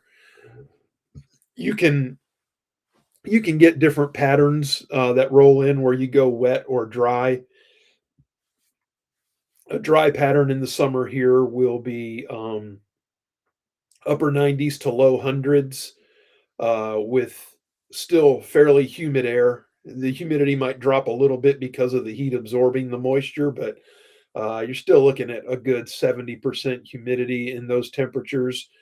And it's just absolutely disgusting. It feels like you have walked out of a shower to the outside and then get wrapped in a wet blanket. Ladies and gentlemen, we have a weather report coming in from G's area. My name is Roosevelt. Roosevelt, it is hot. It is hot and it is wet. And that is great when you're with a woman, but it's terrible when you're in Alabama. It's crotch pot cooking weather out here. Okay, I'm over. Damn right. Yeah, do the George Carlin weather report. Downtown's much hotter, man, but downtown's on fire. When you started talking about how much water you had, the first thing that popped in my head was Good Morning Vietnam. Oh yeah. Oh God. Love some Robin Williams. Yeah. Good stuff. Good stuff. Wow. Look at us. Holy crap. We've already killed half the hour. Uh-huh. I do have a happy ending for the show. And I actually do have 2 stories we can talk about a little bit too, but we We should probably just go ahead and burn the bottom of the hour break and then come back and do that. Yeah, we should probably do that. Yeah, not smart to start it right now. So, right at 7:30 or 8:30. You never want to peak too early with the happy endings. Yeah, no, I hate when I peak early. Gets to be a problem when you age, but anyway. It's kind of in line with you being able to use those front teeth soon. All right, folks, you are listening to the Conservative Curmudgeon Radio Show right here live on KLRNRadio.com. First half is in the books. Second half when we come back from the break. Stay tuned. Yeah.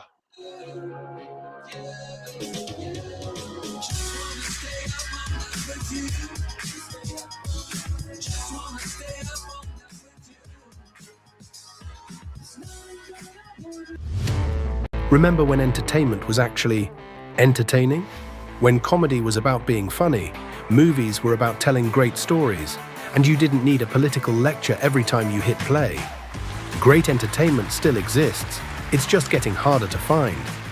Even the biggest streaming platforms leave audiences disappointed. That's why there's Studio TST, pure entertainment, real comedy, independent films, bold creators, movies, comedy, music, and more, and the home of fearless sketch comedy. That show tonight, entertainment the way you want it. Funny, creative, unapologetic, and agenda-free. Studio TST, the future of entertainment starts here. Join Studio TST today for just $5 a month. Hello, friends. Do you have a moment so that we may discuss our Lord and Savior Minarchy? No, seriously, I'm just kidding. Hi, my name's Rick Robinson. I am the general manager of KLRNRadio.com. We are probably the largest independent podcast network that you've never heard of. We have a little bit of everything, and by that, what I mean to tell you is we have news, pop culture, special events, conspiratainment, true crime, mental health shows, drama productions, and pretty much everything in between. So if you're looking for a new podcast home to grab a little bit of everything that you love all in one place, come check us out. You can find us on X under @KLRNRadio. You can find us on our Rumble and our YouTube channels under the same names. You can also find us at KLRNRadio.com and pretty much every podcast catcher known to man. So again, feel free to come check us out anytime you like at KLRNRadio.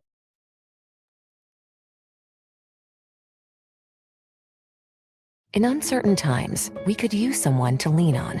Blue Cross and Blue Shield of Oklahoma will stand by you with plan options to fit your budget.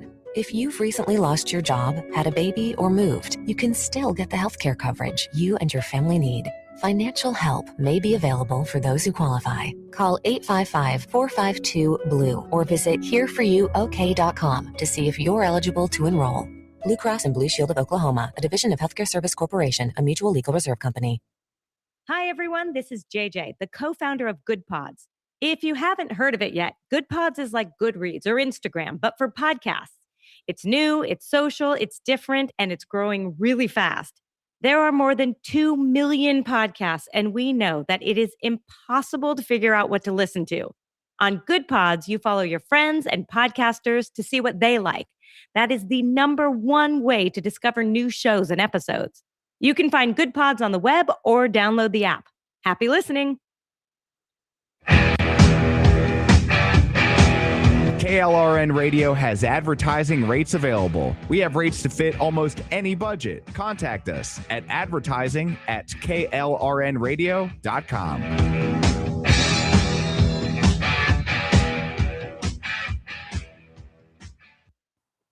The following program contains coarse language and adult themes. Listener discretion is advised.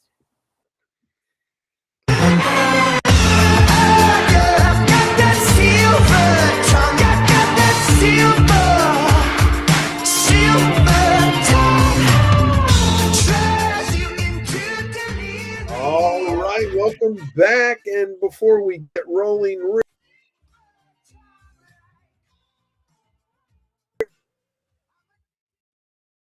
And G's hamster fell off the wheel again. Welcome back in, ladies and gentlemen. We're waiting for him to catch back up with us now. Wait, I think he's back. Nope, you're back. You're back. Okay. I didn't realize I dropped again. Damn it. Yeah, right in the middle of you trying to come back from the break. Oh, I was asking you what's on tap the rest of the Behind Enemy Lines is coming up next, followed by Rick and Orty. That will be our closing act for the evening. Edge of Liberty's taking a hiatus for the month of June as well, so all you fuckers are leaving me. I didn't know he was, so I didn't find out till tonight, but it's all right. I got you. Well, with me, it's every year, so it's just a matter of it sneaking up on us.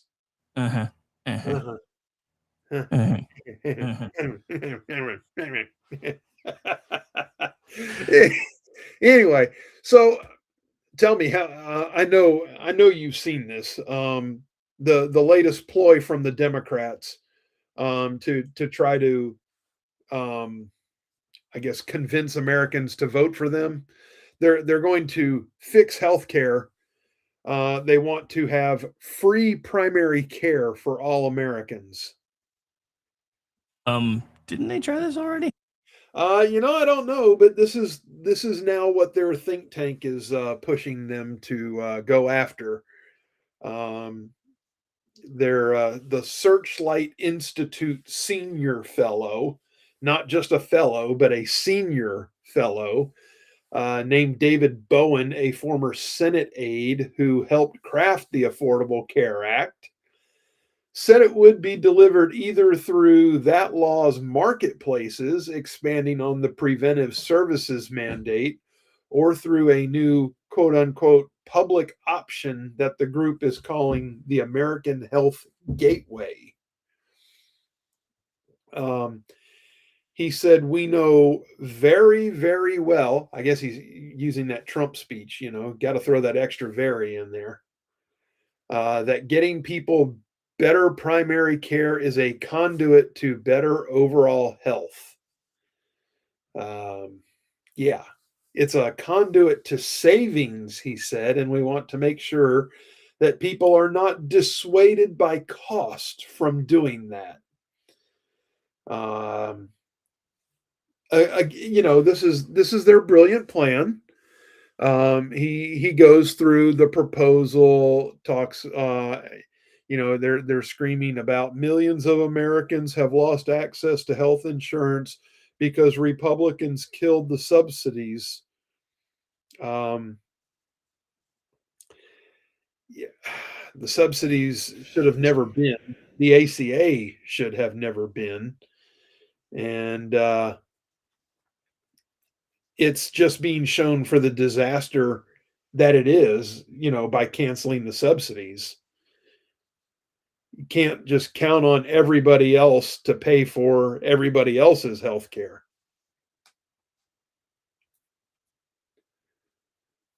Half the nation paying for the other half. No. See, they want to talk about people that lost coverage or have now unaffordable coverage because of the subsidies. Let's talk about the people that lost coverage or had such gigantic increases it might as well have not been coverage when they forced the ACA on people. Yeah, they don't care about those millions of people because they already had insurance. Now they can just join the ACA. Well, that's exactly what happened to them. They were forced to go into an ACA plan, and it cost them more than what they were paying before. But they don't care about those people. Those are not the people they care about because those are the middle class people. They want the middle class to pay for the poor, not the rich. They talk the game of wanting the rich to pay, but the rich already pay plenty.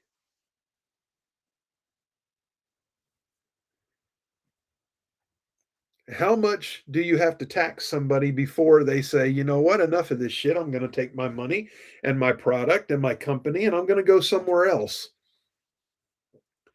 Why don't we ask Seattle's mayor? Because she's run, of all companies, Starbucks out of Seattle. And they're now going to be in Tennessee with their headquarters. And a $100 million plus investment with thousands of jobs for Tennesseans. And just take all of that tax base away from Seattle. She laughed when they talked about companies leaving, and she even waved bye to them while she laughed. Now, even Democrats are saying that her policies are reckless and she is screwing things up big time. I don't know. I just the ACA does have a preventive services mandate and requires most insurers to cover things like vaccinations and cancer screenings without charging a copay or deductible. Searchlight's primary care proposal takes that much further. If a person shows up at the doctor and has an ear infection, for instance, the evaluation and prescription for that would be cost free. Cost free. Yeah. If you get basic primary care, sort of in a variety of settings, this too would be free at the point of service. So they're calling it would be an expansion, is what they're saying. Uh, he said it's not obviously free care for everything, but it is a significant chunk of additional services that are going to make differences in people's lives. Well, yeah, I mean,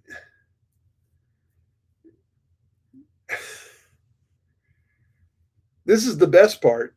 This is the best part. The senior fellow of the think tank, Mr. Bowen, uh, refused to answer questions about how it would be paid for. No shit, right? But said obviously there would have to be some increases in things, or taxes, or premiums and deductibles. So if you're paying a deductible, it's not free primary care because you're still having to meet a deductible of something, whether it's $300 or $500 or whatever. You're on the hook for that first chunk of money. So it's not free.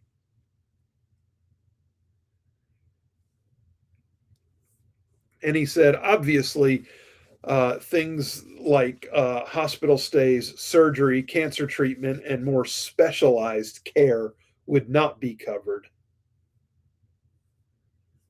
Obviously, right? Obviously, Rick. Oh yeah, of course. Yeah. Just the day-to-day stuff, just the day-to-day stuff. So what do you think is going to happen to quote unquote primary care providers if this happens? Yeah, exactly. I don't really know how else to put it. They're just going to implode. They're either going to A, retire, or B, they're going to go specialize in something and move out of primary care, or C, they'll just career change.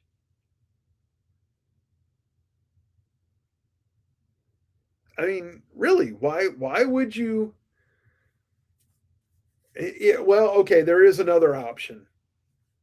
They could quadruple or quintuple book every appointment slot and just make it a frickin' mill, because they're going to get reimbursed by the government on a per patient basis.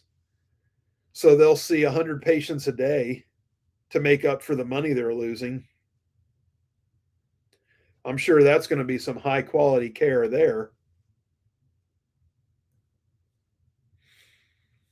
But yeah, I love the part how they, oh, well, we're not ready to discuss how it would be paid for just yet. We just want Democrats to start pushing the idea. Yeah. It's amazing. Amazing. And they'll do it one step at a time. And the weak ass Republicans will allow it to happen because they don't know any better. They're stupid. They're weak. What can you do? Like I told you guys a couple of weeks ago, the kid that's running for House District 1, AL1 seat here, his name is Austin Sidwell, and he said, if you're tired of the problems that exist in Washington, D.C., then quit sending the same types of people, because the same types of people are going to give you the same types of problems. Pretty smart fella. He gets it. He gets it. And, he's right. He's absolutely right. You need somebody different. Texas just spoke. They're going to get a different voice. Whether that's going to be a Talafrico or a Ken Paxton, I'm not involved in Texas politics.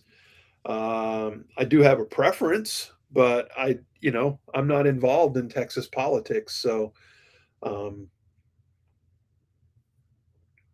we'll see what Texas decides. Oh, and speaking of Texas, did you see the hood rat Jasmine Crockett? You see her comments the other day? What did Slavey Ratchet say now? Well, she grew up going to that what was it, like $1,000 a month day school kind of place? Her rich parents sent her to, and now she's talking about how she was a farm girl. She drove tractors and worked in the fields, and well, you can't do that if you're at this private boarding school. So, that somebody was saying, oh, she's just trying to claim to go country to act like a real Texan. And I said, well, why not? There's dumb enough to fall for it. It worked for Beyonce, right? Yeah, I mean, she was like pretty high on the country charts there for a while. So all of a sudden Beyonce's country and, Cowboy Carter and, oh yeah, right. Okay. Jesus. People are fucking stupid. But what can you do? You know who's not stupid? Who? Ron DeSantis is not stupid. He has called for a special session to begin June 1st that would lead to meaningful changes in Florida's homestead property tax structure. Basically, he wants to eliminate 98% of all property taxes. He unveiled a formal plan that he had been previewing for months for the historic plan to make your homestead property tax free.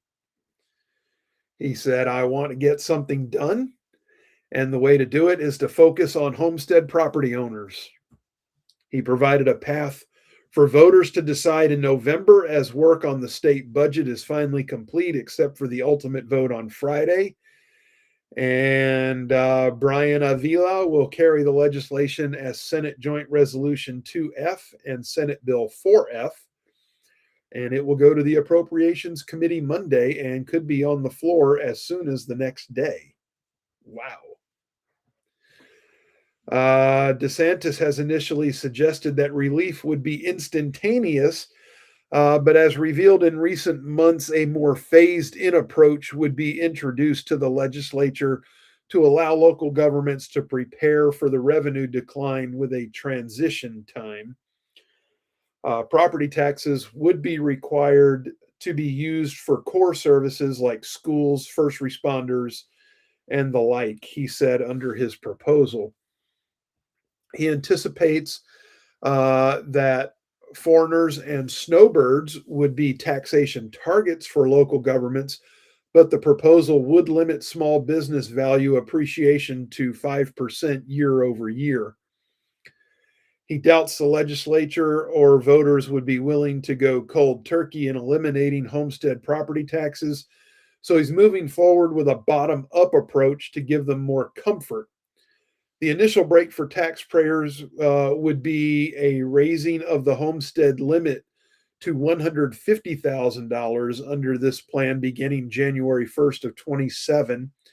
And then by the beginning of 2028, that limit would be raised to $250,000.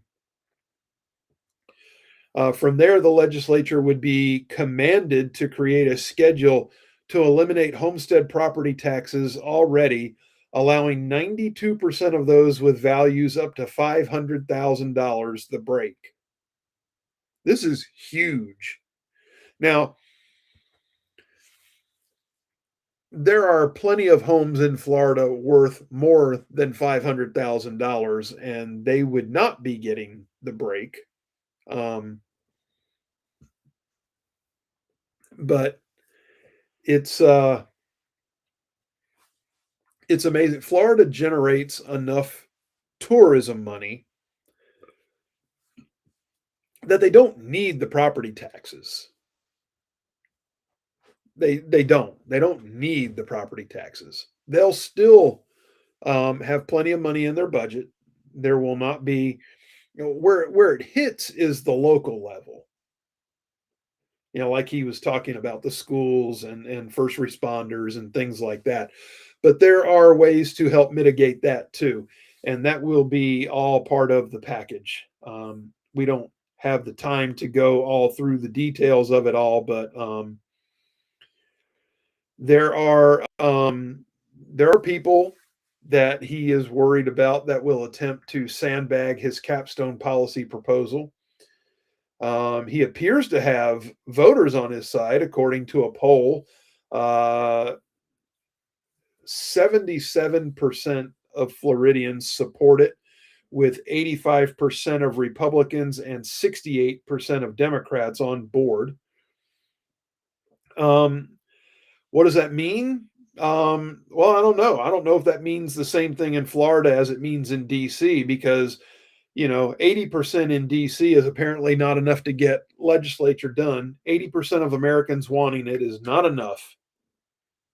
Not enough for John Thune, the spineless stack of male bovine excrement.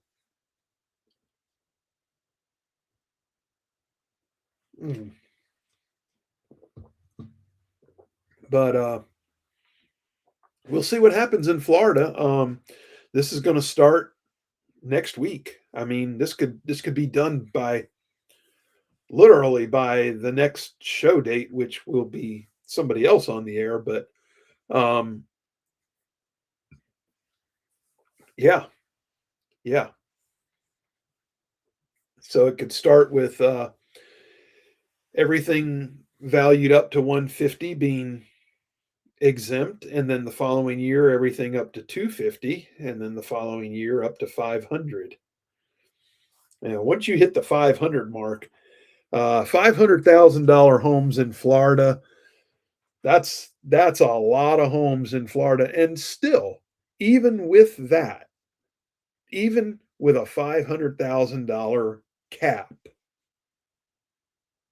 they're still going to collect millions and millions and millions of dollars in property taxes based on the valuations. And I mean, I know where there are homes in Florida that are worth just millions and millions and millions, and there's just rows and rows and rows of them. Florida's not going to go broke by doing this. So they just have to manage the money correctly. That's what it boils down to. I mean, there'll be plenty of it. Just manage it correctly. So anyway, I guess that leads us, to about time for the guaranteed happy ending. Giggity, giggity, giggity, giggity, let's have sex. Look at, he had it ready. He's not the best for nothing, folks. You can pat yourself on the back now, Rick. I'm waiting to pat myself on the front. Oh, well, excuse me. I mean, it is a happy ending. Just don't judge me. There you go. Well, Tonight's happy ending comes from the other side of the globe. We have to go all the way around and then cross the equator to the southern hemisphere to Kiwi land. That's right, New Zealand. The story of a man who saved the dog from the pound, and the same dog saved him from perishing in a house fire not a week later. How about that? Even though her new forever home has turned to ashes, Hazel the dog managed to save the only thing that really mattered, a life. With a well-placed bite, she woke her sleeping owner, who found to his surprise that the house was on fire. The incident occurred, and this is enough to be a happy ending right here. There is a town in New Zealand called Wakatane. Wakatane. Yes. Missing a T. They say the blaze grew beyond anyone's ability to control, faster than anybody had imagined. Firefighters had been called early on, but for Hazel the dog, it wasn't soon enough. Hazel, who had been surrendered by 2 previous owners, was still only 9 months old at the time, and she woke her new owner up in time to escape with only a case of smoke inhalation. The dog actually bit him to wake him up. If his dog wasn't there, he wouldn't be here, said the home's property manager. The lady from the rescue kennel where Hazel was living said the tenant's decision to adopt Hazel had definitely saved that life. Said that the man had saved Hazel's life by adopting her, and now that favor had been returned. Amazing that it happened so quickly, I guess. You see dogs saving their families all the time, but this truly, I mean, they had been together for about a week, and Hazel's previous owners had her and then gave her up because they wanted to make a quote unquote lifestyle change. Yeah. That's they dumped her so they could make a lifestyle change. Yeah. Well, maybe their house will catch on fire now. Who knows? Bastards. Should not be treating Hazel like that. Nobody puts Hazel in the corner. Nobody.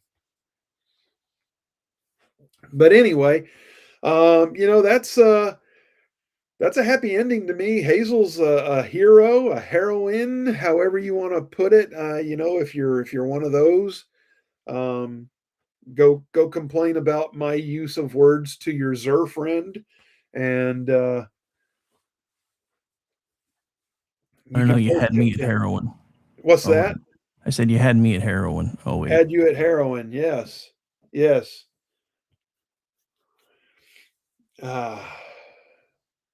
Yeah.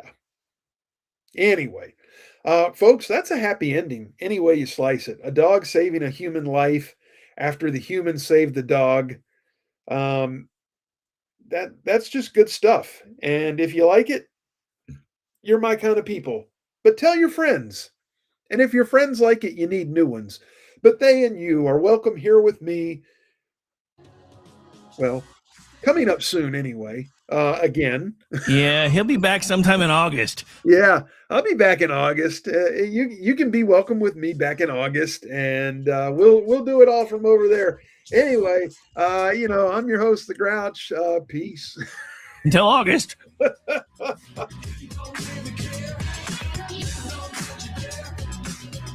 I hate this place. Nothing works here. The medications don't work. I've been here for 7 years.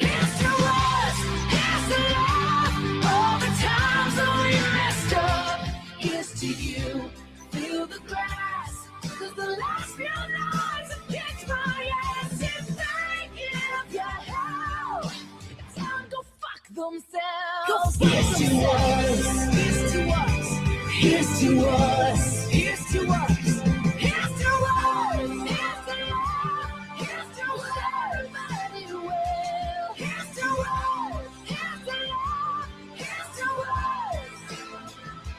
Here's to us.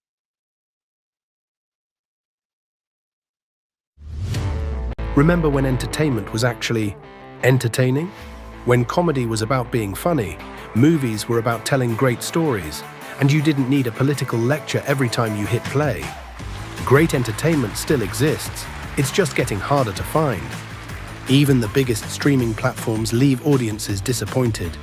That's why there's Studio TST, pure entertainment, real comedy, independent films, bold creators, movies, comedy, music, and more, and the home of fearless sketch comedy.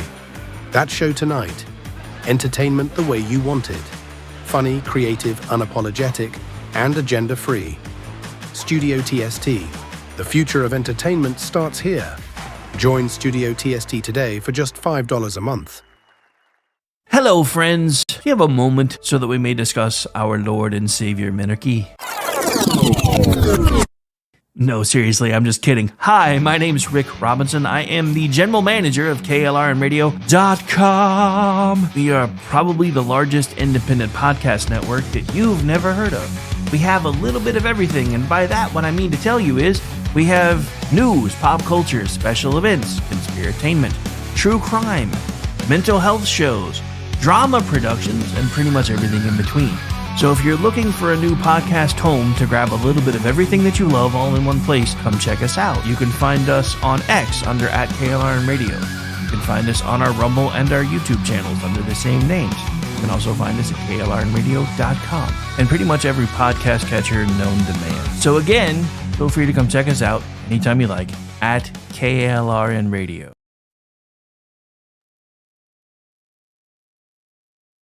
All right, so we're still waiting on the Behind the Enemy Lines crew, so we're just going to park it here for a minute.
here with you.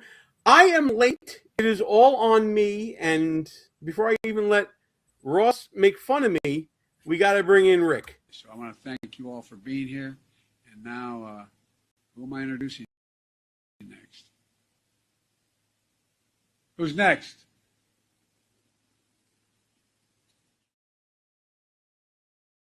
Not me. I don't know. Who's next? I have no idea. Why am I not hearing you guys now? It's weird. Involved in a project I wanted to do for a go. show. Oh, you can hear me now? Okay, yeah, I don't care. I had an idea for the show. It was like a last-minute inspiration, and I didn't really have time to download any clips or anything like that, so I had them all on X ready to go, and oh boy, panic attack time. Anyway, Ross, how you doing? I'm doing great. So wait, let's not just gloss over what Rick is showing our age collectively. I think anyone under the age of 40 has no idea what Rick's tagline means. I came. Yeah, but the important folks do. So. Do you remember that was what we used to call people back in the 90s and late 80s? Oh, you're a little more than that, man. I'm officially BEL's adopted Jerry's kid. No, you're not. You you're a whole lot more than- You're our Make-A-Wish kid. That would probably be more relevant. I should probably change it. Well, listen, we got a lot to talk about here tonight, even though it may not look like it right now. And I'm waiting for some people to catch up and come in because we were late, and I appreciate people coming in now. When you're coming in, let us know you're in the chat. Say, hey, how you doing? And also hit that thumbs up button as you're entering the chat. I'm going to do that right now on mine. Oh, there it is right there. Got that taken care of.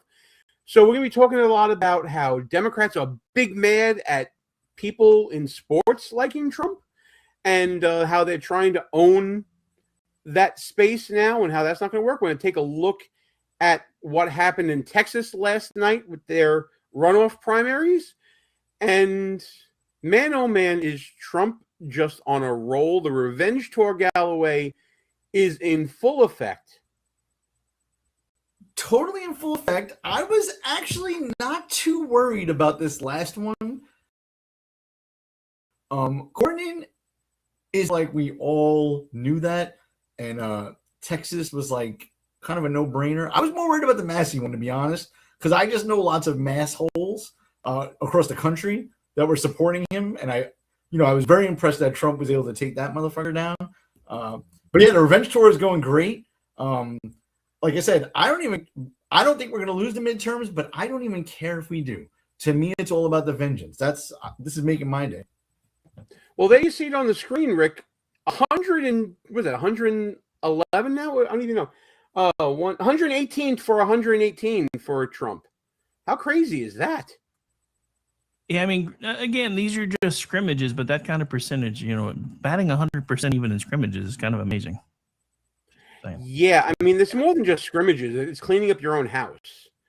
And for me, it's pretty astounding. I think Trump did something similar to this back in 2018. And then it didn't go as well as he wanted it to go as far as the midterms back then. But there was the whole Russia scandal thing going on and a lot of variables there as well.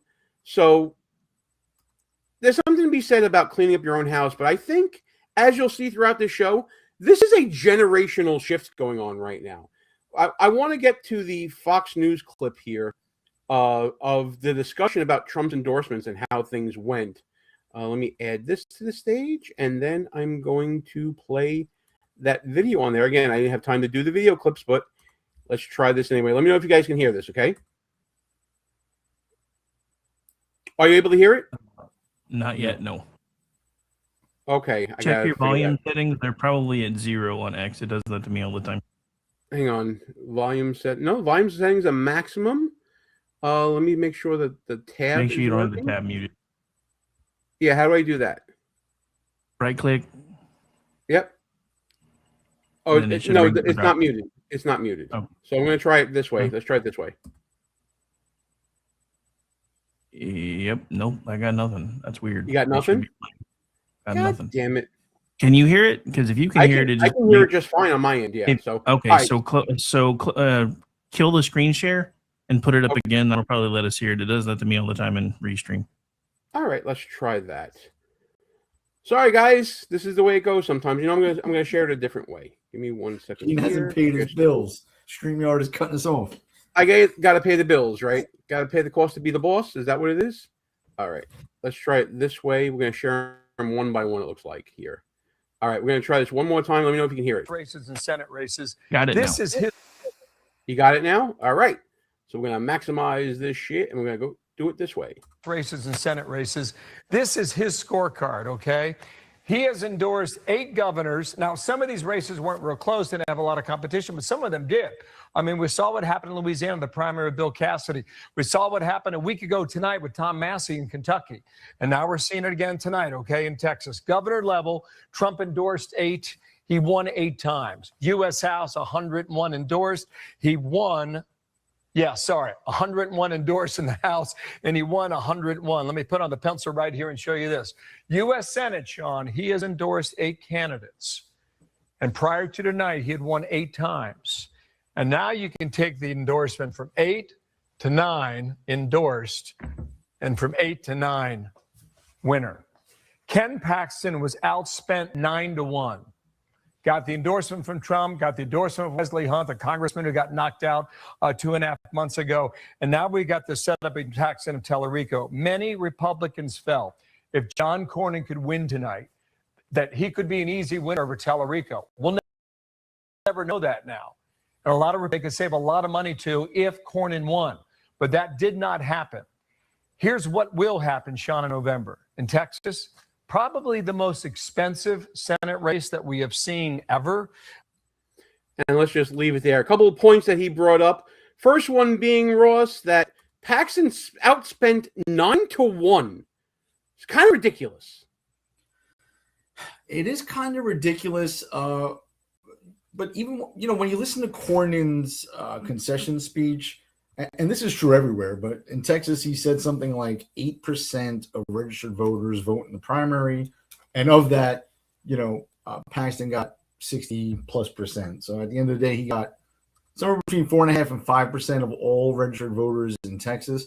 So, I mean, how many pieces of mail can you send to such a small universe of voters, right? So the money advantage, I get it. Money is always a big thing, but $10 million to reach out to a few tens of thousands of voters versus $100 million, like what's the difference really? So I don't, I get it. We want to, spike the football and he overcame this huge thing. But at the end of the day, Cornyn is a terrible person, terrible candidate, terrible Republican, and it was a very small voter universe. So I'm not shocked by Paxton blowing him out.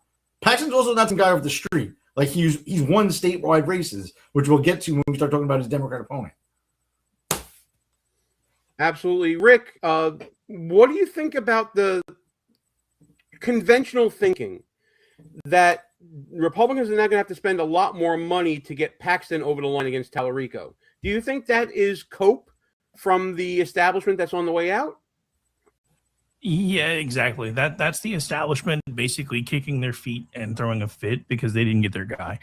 If you've seen anything from Tellerico, this guy makes Beto O'Rourke look more Texan, and he's actually from Texas, which is scary. Yeah, and I do want to pull up an image here as I'm downloading videos. Democrats have a type, and I just want to show you this real quick. This is the last 3 Democrat Senate candidates that they put up in Texas. Now, I'm not going to say there's a trend. There's a little bit of a trend here. You guys seen the movie Multiplicity? I don't know if it means there's a lot of soy in Democrat circles in Texas, but damn, they got a type. You guys ever seen this? You guys remember the movie Multiplicity? I think we're getting to the point where we're getting the diminishing returns on the clones. And Gene, what is that type? Let's explore that a little bit. 2 male. What type of man would you say that these 3 people represent stale. right here? I think the type is 2 male, 2 pale, 2 stale, and 2 beta. What do you think? Queer, soy boy. I think the type Victorious soy boys. And part is this last one, which is why I'm not worried about Paxton winning statewide. Tallarico was a vegan. He claims he's not now. Okay, I didn't know that. I didn't know. Maybe it's like sex that you could just go back and forth or whatever. Was a vegan. Now he's not. In Texas, of all places, he said God is non-binary. I don't know if you have those clips. That God is that there's actually 6 genders. Now the other day he said there's only 2. Right? This guy is done. You don't need a whole lot of money to beat this guy. First of all, the news is playing a lot of the clips. So I know it's mostly Fox News, but you throw a few commercials of his own words in recent years. It's not like it's from 30 years ago where all Democrats were sort of sane. This guy's been saying this 2 years ago. Right? He's not going to win. Well, let's take a look at the opening salvo from Republicans in Texas. Check out this ad right here. Baby Crockett, there's a new Texas trailblazer in town, and their name is James Tallarico, the man who bragged, our office is the first in the history of Texas to add pronouns to our official business cards. Already off to a rip-roaring start. He, it, them is James Tallarico, and now they're going to list all the things that Galloway was just talking about. I am running around like a crazy person today, spreading his white skin wherever he goes. I am not a perfect Christian. Prophetic voices like Jesus have helped me reckon with my own whiteness, my own masculinity, and it's a painful process. Bearing the... Wait, what just happened there? I think I screwed something up. Give me 1 second. Gene Tallarico. Crazy person. Now it's so sensitive. Cross of white skin and unambiguous masculinity. I was a big nerd in high school. Never played sports. I probably shouldn't out myself like this. Yeah, Sex is a spectrum, and oftentimes it can be very ambiguous. God is both masculine and feminine and everything in between. God is non-binary. Straight from Revelations in the woke James Bible. I want us all to be aware of that there are many more than 2 biological sexes. In fact, there are 6. 6 of them. We narrowed it down to 6. Bob here says, nope, there's 2. Tallarico says 6, Galloway. Now, but here's the thing, man. Obviously, if there's a debate or he gets questioned by a reporter for an interview, he's going to say, he's evolved or he didn't really mean it. But no matter what, the follow-up question has to be, and I will actually pay money for this question to be asked and hear the answer. Name the 6, even if you don't believe it still, what are the 6 genders that you were referring to? I just want to know. I'm curious as hell. Does anyone know? Do you guys know? Yeah, if you know, I'm not really in touch with pop culture. What are the 6 supposed genders? Yeah, I know we got a troll or 2 in the chat, so if you want to let us know what the 6 genders are, then let us know right now. Seventh day, they rested. In the woke James. Wait, what were you saying, Rick? I said they're only here to troll. They don't care. But they should make us. They should be able to educate us. After all, we're just dumb MAGA, right? I mean, come on. But not James Tallarico. He built an ark big enough for all creatures. To be able to write legislation that benefits not just the people, but also our animal friends. Just like the Supreme Court said, 1 cow, 1 vote. Now, existential, that we try to reduce our meat consumption. It's the right thing to do and the moral thing to do. In Texas, you're saying you want to stop meat consumption. How great is this commercial? The woke James Bible. It's so fucking great. It's a very good ad. It's a very effective ad, in my opinion. I'm loving every minute of it. If you guys want, there's a whole lot of this. There's a whole lot more of this ad that you can watch online. I do want to get into some of the harder analysis here about Tallarico in this race, because I really don't think that Democrats understand exactly what they're getting themselves into by going back into this cycle, Rick, of beta male rinse repeat that is going on here. No, I mean, so back to this whole 6 genders thing. Believe it or not, there's actually some foundation in this in early Judaism. They actually do list multiple genders, or what they considered multiple legal statuses of gender, which is I think where these people are pulling this crap from. But it's still mainly just male and female. The rest of them are for people that, you know, that were either, you know, you couldn't really tell by looking. One of them was androgynous. The other one was tantum, a person whose sexual characteristics are hidden, obscured, or indeterminate. So kind of the same thing.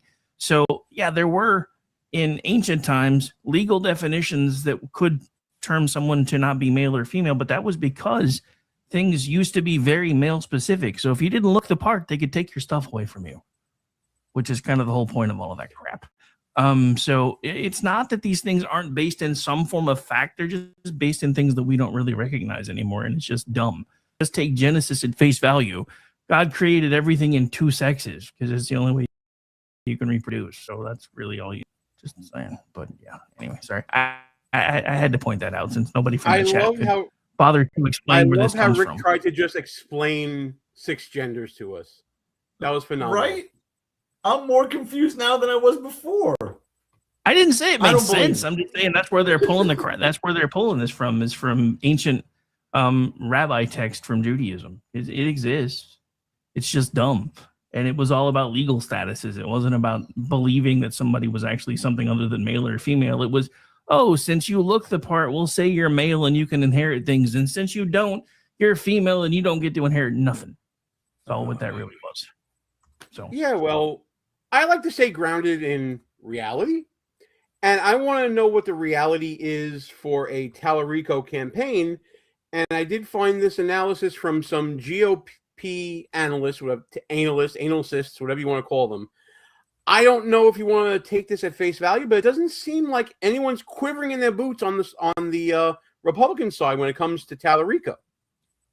On all this, pollster of American Pulse Research and Polling, host of the Political Trade Secrets podcast, Dustin Olson, along with principal of Cornerstone Public Affairs, former Republican National Committee Deputy Communications Director Cassie Smedley. Good morning to you both. So, Dustin, earlier in this hour, we had Republican National Committee Chair Joe Gruters questioning whether Texas would elect a vegan senator and someone who called God non-binary. I know Democrats are excited, but the Oppo file has not fallen on this guy yet.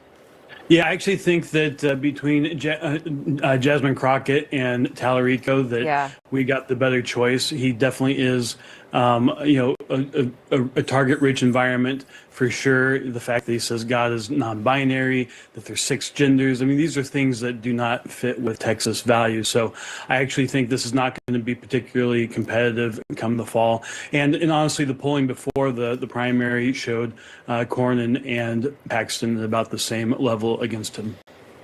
Yeah, the 6 genders thing is what does it for me. But Cassie, State Rep James Tallarico is already... You see the guy on the left, the host? He's like laughing about the vegan aspect, laughing about the 6 genders. They're laughing me out of the race. Are Republicans too overconfident here, Galloway? I honestly, though, I'm shocked that this is how you know the Democrats know that they cannot win in Texas, by the way. They talk a good game every few years, and they always make a show out of thinking they're going to beat Ted Cruz. But to show you that they know for sure they can't win is that they nominated this guy, right? Even their autopsy, the DNC autopsy report from 2024, referenced all this stuff about Kamala Harris's she's for them, they, and theirs, and Trump's for you, right? This like transgender stuff and shitting on Christianity and 6 genders, that is like so 2022, 2023 politics. Even the Democratic Party has moved on from that for the most part. You don't see them defending this anymore. And now in a state where they claim to think that it's a purple state and it's competitive, they nominate a vegan transgender apologist. Do you have the clip, Gene, where he talks about the thing he loves most other than his family is transgender children? That's a serious candidate in Texas. I don't have that. I have it if you want it. Hang on. Yeah, if you want to, that'd be great. I'm going to continue on with the analysis coming from these GOP consultants. On Senator Cornyn's supporters to join his campaign. Yeah, I thought this was interesting. Obviously, this is something, Politics 101. When there's a primary and a side loses, the other side of the aisle will say, come over to my side if your side lost. And does he really think, Rick, that he's going to get Republicans, even Republicans that supported Cornyn, on his side? Come on. I mean, I think he's delusional enough to think it might happen. I don't think it's actually going to happen, but I think he's delusional enough to think it might. I tend to agree with you. Let's see what the dude thinks he can win in Texas as a vegan. Let's see how the so-called experts have to say here. Texas hasn't elected a Democrat to statewide office since 1994. I don't see this happening at all. People might have supported Cornyn, but they're all Republicans, and they're going to go, I believe, with Paxton. What do you think? Yeah, well, for a few, at least of which is what you were just talking about James Tallarico, who is this wolf in sheep's clothes experiment, except it's failing spectacularly because he's saying the quiet parts out loud. All of the Dem consultants are saying, wait, you're just supposed to be this Bible beater guy. Why are you saying all those weird things? Yeah. So they've got that problem. Number two, Senator Cornyn very quickly last night in his speech offered his support to Ken Paxton and the Republican ticket, so his supporters will follow his lead. And number three, people love to forget, Ken Paxton has won statewide in Texas multiple times. He didn't fall off the turnip truck yesterday. This is someone that Texans know, and someone they have voted for and supported, and they're going to do it again. That's something that nobody's really talking about, Ross, how Paxton, for all his faults and all his dings and dents and all the trouble that he's gotten into, he's won statewide 3 different occasions. So this is a seasoned statewide campaigner for a very big state. Yes.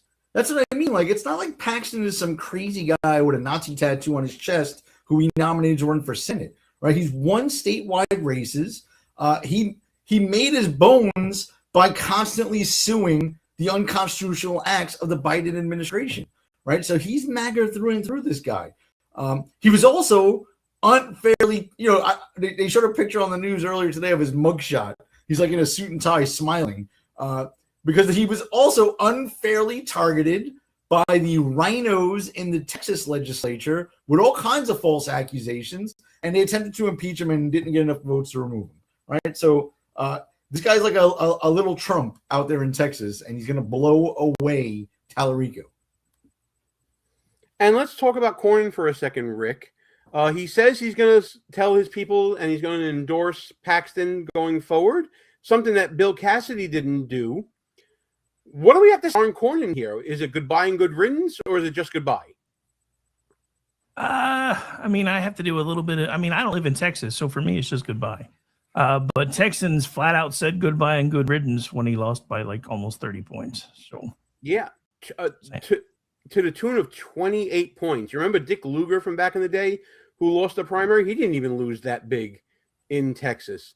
But Cornyn is now the latest in a chain of what I like to call a generational shift in Congress. And I'm going to show you now the reason why I was late, and I want to get Ross's reaction to this little thing I put together, which brings us somewhat up to date on the 2026 midterm election season. Let's bow our heads and take a moment of silence for the fallen politicians and buffoons.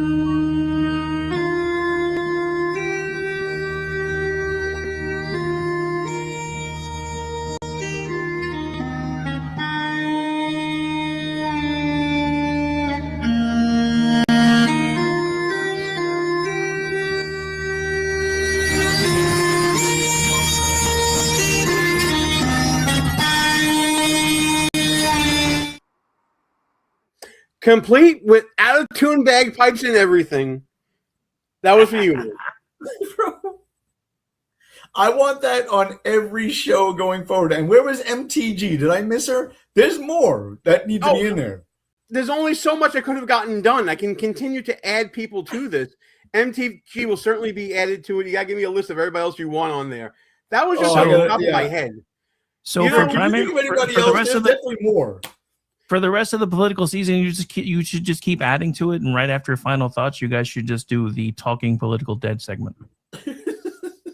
The dying whale in the background with the bad bagpipes or whatever that I came up with. Oh, that was brilliant. I love it. You need to send me that video. I need it. I'll send it to you after I add MTG to it. But yeah, Stuart jumping into the chat saying, yep, that's the sad version of Titanic or Taps. It was just a dying bagpipe is all it was. There was no real tune to it. It was I said, hey, give me something that is really, really loud, really, really out of tune, and it'll be perfect for an immemorial satire. And that's what was spit out at me. And when you think of it, Gene, we talked about this last week. This is textbook draining the swamp. Every one of those people were swamp creatures, both Republicans and Democrats, right? The man's draining the swamp. Absolutely. And there are rhinos and Democrats that are both upset about it. If both sides are getting upset by this sort of activity, Rick, tells me they're on the right track, that the Trump administration is on the right track when it comes to getting rid of these people. Well, yeah, I mean, this has been one of my opening salvos ever since I started doing this kind of work is, when it comes right down to it, the establishment in both parties want exactly the same thing. They just, the speed with which they want to get us to that final destination is a little different because they're hoping either we'll get there so fast we don't notice or we'll get there slowly enough that we don't notice. And that's exactly what Trump is doing. He's getting rid of these people that have bought into this uniparty BS. And it's about damn time. I mean, at this point, I think he said it pretty beautifully today during one of his cabinet meeting questions, because somebody was like, well, do you have any concerns about the midterm with Iran? He's like, what I have concerns about is Iran getting a nuclear weapon. This is exactly what we keep saying we want to send to D.C. as somebody who doesn't care about the next election. They care about getting things done. And I think that whatever happens next, Donald Trump has put the Republican Party on a completely new trajectory, and I think it's going to work best for the people. I tend to agree with that, but we will never know until the elections pan out. And that's kind of the big deal out of all of this. We need to see what happens in the general election because, listen, primaries are one thing. You can deal with one party pretty easily and you have sway over your voters. But it's another thing to deal with Democrats and to see exactly how the electorate is going to react to this sea change, really, Galloway, in party politics. There's a lot of generic ballots out there talking about how Democrats are ahead. I keep telling people generic ballots don't mean diddly because congressional races are just as much local as they are national. Talk about that a little bit. Yeah. I mean, I'm never a generic ballot because you also have to throw in a curve where it's like, as long as the Republicans are only down -5 against the Democrats in a generic ballot, they usually do well, in House races. All right, well, that just shows you that's a BS indicator of how to measure that, right? Because like you said, they're all local races, right? So you might have, a Republican that wins against no challenger, 100% of the vote, and in some districts it's a little closer, right? So that generic ballot is BS because, theoretically they're polling people in districts that are not competitive, right? And if you misrepresent how many people you pull out of there, it's going to throw off that thing. At the end of the day, and I've said this for several months now, Tallarico came the closest to articulating what I'm about to ask. What is the current Democratic Party platform, right? Is it Vism and, God is non-binary? What is their platform? That, we're looking at even Los Angeles where, what's his name? Spencer Pratt is tearing it up out there because the Democrats are full of shit. They literally have nothing to run on anywhere, not even locally, like a city race, which is easy, right? You don't need to touch the national issues, touch on potholes, and they can't do it. Yeah, and that's actually a perfect transition to what we can talk about now because we're about halfway through the show here. Hey, folks, give us a thumbs up while you're listening. Subscribe to the channel, hit the notification bell wherever you may be watching. in talking about what a Democrat's platform is these days, they seem to be all over the place in a lot of respects. Recently, at least in the People's Republic of New York, it's spazzing out over sports and any relation to Trump. Apparently, it is only okay for sports figures to come together with politics if they're talking positively about Democrats. I don't know if you guys follow the sports balls. I don't know how big of a fan you are for football or for basketball or whatever is going on these days, but New York Giants quarterback Jackson Dart introduced Trump at a rally in Rockland County, New York. It's a little bit north of the People's Republic of New York City. And people lost their ever-loving mind over this. Let me just show you the controversial thing that Jackson Dart did here. So he's going to come out. We'll skip to that part. Here he is coming out. Oh, maybe some music can play. What's up? Some music we can't play, but let's get on with it. Oh well, a little bit of music. What's up? Yeah.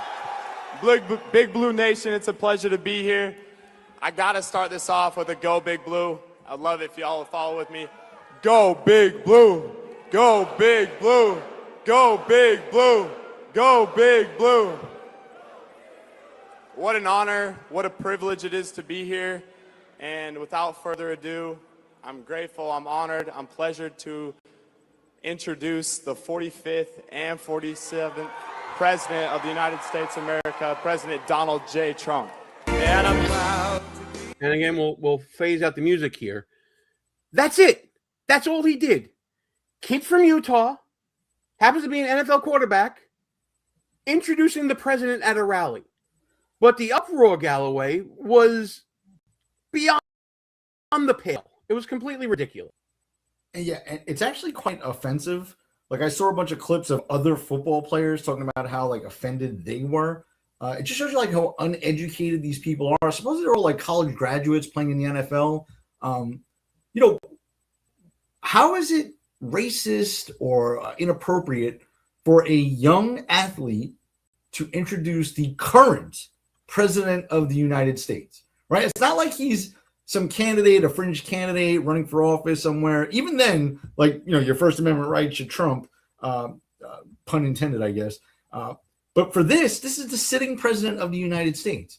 So for anyone to have an issue with this, I don't like Joe Biden. I don't like Barack Obama, right? But I would never say, like, oh, well, that athlete's dead to me because he introduced the president at an event, right?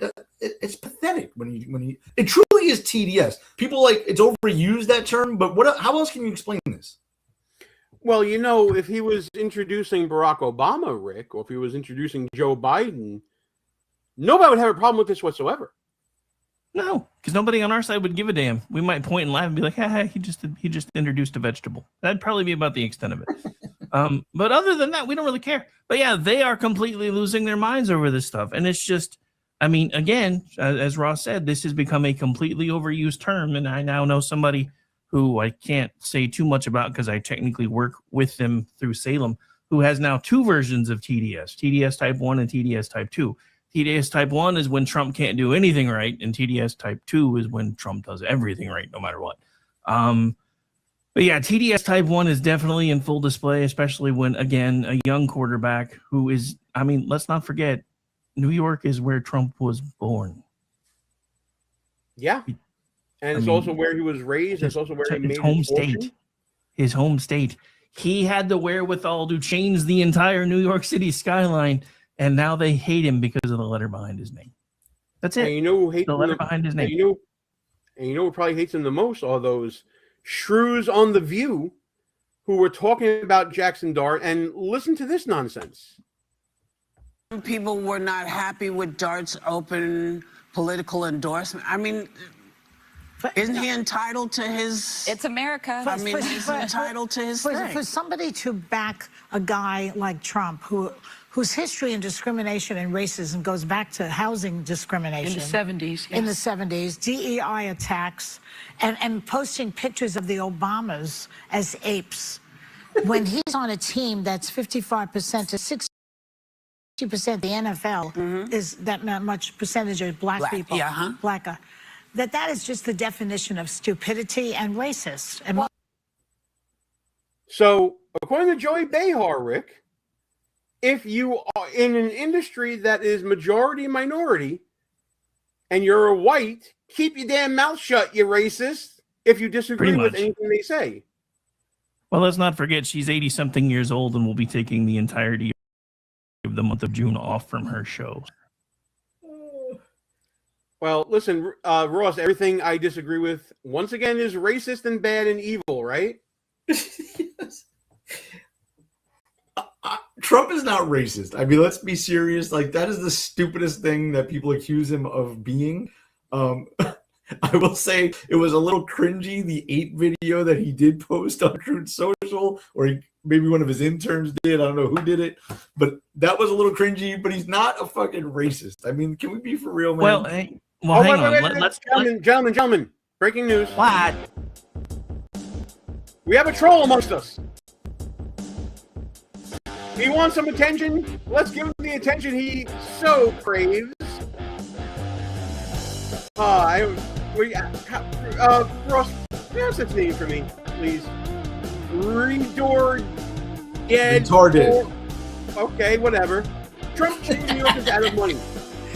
I believe it's pronounced retarded 4491. Well, good for him. He refused to pay workers. Why He's is he in the typing Epstein all files? Wait, there's more. There's more. Please let there be more. He's accused in the Epstein files. Bro. Oh, he's hanging around for more. He wants more. Trump is going to war against black Americans. Look at the Voting Rights Act. Yeah, the man who historically funded historically black colleges and universities is a racist. The man who would contribute to Al Sharpton and Jesse Jackson, racist. He became a racist in 2015, apparently, when he decided to run as a Republican, Galloway. He's going to war against black Americans. What is wrong with this person? Whatever. Talk about Jane Doe number 4. No, why don't you tell us about Jane Doe number 4? Who's Jane Doe number 4? An anonymous something in a file. Look, I want Massey's take on it. By the way, when are we going to release the Massey file? Since we're all about transparency here. I love Stewart's take here. I used to be a racist, but then I decided not to drive that fast anymore. That one got me. Hold on to that one. That might be the post of the night. So far, so good. Anyways, so we gave the troll his attention that his mother never gave him. Let's get back on topic here. And let's get back to what The View was saying about Jackson Dart. He's supporting a racist, says the loud and wrong old biddies. And the people on the field, having been on teams, you know, the whole point is we're in this together, and it's kind of got that foxhole mentality. Oh, wait, we're according to regarding here. Dude, the stream's still on. We're here. We're just bored with you. See, even Cheryl knows that you're insane, bro. Thanks, Cheryl, for tuning in. Glad you're here with us. Hope you're subscribing. Even you, Redor Dead, whatever the fuck your name is. I'm glad that you're here too, because you give us a little bit of entertainment. But if you want to troll, up the ante a little bit. Catch my attention. Don't rehash old nonsense. Make us laugh. Make us cry. Try to do something. Anyway, back to the clip. There, we're playing together. To not, even if that is what you believe, which I let anyone, that's the beauty of America. It's the most liberal belief that we can all have our own belief. I get that. But there would be consequences. You're the quarterback, which is a central player on that field. The leader. A leader. And the majority, it's actually 75% of the New York Giants and the NFL as a whole are black or non-white. Yeah. To not think about the most recent offenses from the 8 video to these voting rights things, which even people that aren't that dialed in are recognizing, wait, are you now just going to marginalize and completely disenfranchise? To have thought about how that might feel that are on the field with you, I would have. So Dart should have been more considerate to his team, Rick. But members of his team, including Abdul Carter, who was in the same draft class as Dart, actually took to social media to bash him, and then said later on, "No, we talk man to man and we're good." Shouldn't have gone to social media before talking man to man, but whatever. What do these women know about team sports and being on an NFL team? Absolutely nothing. These women, as I say quite often, bring nothing to the table. Regardless of topic, they bring nothing to the table. Well, go ahead, Rick. Ross, you wanted to say something. No, I'm just, and it's a wonder why no Republicans ever go on there. Didn't they say, like, Republicans are afraid to go on there? Republicans are not afraid to go on there. That show lowers your IQ. There's nothing smart ever said there, right? It's so predictable. Trump's a racist. Trump's bad. Like these morons in the chat. Trump's in the Epstein files. It's all like cornball shit. No, but all these people in the chat, and by the way, not all the people in chat, the people in the chat that are trying to become famous, they are exemplifying exactly what we said earlier. What's the platform? What's the plan? What's the solutions for America? You know, we're talking about Jackson Dart, and Kathy Hochul is trying to own Trump about going to a Knicks game because the Knicks are in the NBA Finals, and she says something so stupid that she ends up owning herself. I mean, let me see. Did I download this clip yet? Let me see here. I may not have Kathy downloaded Hochul it. didn't say something stupid. No way. No way, Kat. No way. Hoochie Cooch confirm said or something correct? stupid. No, you know, I know that you're going to be shocked to hear this, but she did say something stupid. I know. It's I don't know. How do I prove this to you? Let me see if I can download this clip here and I can prove it to you. So like I said, Donald Trump wants to go to the NBA Finals to see the New York Knicks play against, I think it's going to be I think San Antonio, correct me if I'm wrong, chat, in a rematch of the 1999 NBA Finals. For those of you who don't know, I used to follow the Knicks, and then I had a problem with James Dolan, and well, that's my own personal beef. I'm not going to get into it too much. If you want to talk sports one day, we can. But Hochul tried to own Trump with a one-liner, absolutely flopped. Not only because it was not funny, but because it was wholly inaccurate. He's a lifelong Knicks fan. I think that's how the Times reported it. I asked him to name the starting lineup from 1993 championship team and see how he does. And what are For those of you who don't know, Knicks didn't win in the championship in 1993. They won in 1973. And if she's referring to the 93-94 team that ended up losing to the Houston Rockets thanks to John Starks going for 3 for 18 in Game 7, I'm not bitter about it at all. But yeah, she's wrong on multiple counts. What a moron. And Stuart, I saw you earlier in the comments. You were the better team that year. Hakeem Olajuwon was very good. We still should have won that series. 3 for 18, John Starks. Why was he allowed to keep shooting? I'm gonna crash out about that again. Hey, yeah, don't crash out on your own show. But I do want to say right now, my Thunder are up over the Spurs 3-2 in the series. So. Oh, are they? Okay, good. Yes. Okay, because I got bad memories about the Spurs in '99 as well. But enough about my Knicks scars. But did you guys see when Kathy Hochul took over her own press account and said that she was trying to trick Trump into basically talking about how good the Knicks were in '93? That was her entire plan. Yeah. Now I can't prove it was her, but I'm pretty sure it was her. Yeah, it's so fucking stupid. You're the governor of the People's Republic of New York. Your team is in the finals for the first time since '99, first time this millennium. And you don't even know the basics, and you're trying to own the president who's going to be coming to New York to watch the Knicks. Are you? Is this really what we're about here? Hey, retarded dude, this isn't a new war. That's all I'm going to say because I got to leave in a minute anyway. But yeah, Iran isn't a new war. This is something that should have been dealt with on January 21st of 1981. There's nothing new about a 47-year-long conflict we wanted to pretend didn't exist. Yeah, sure.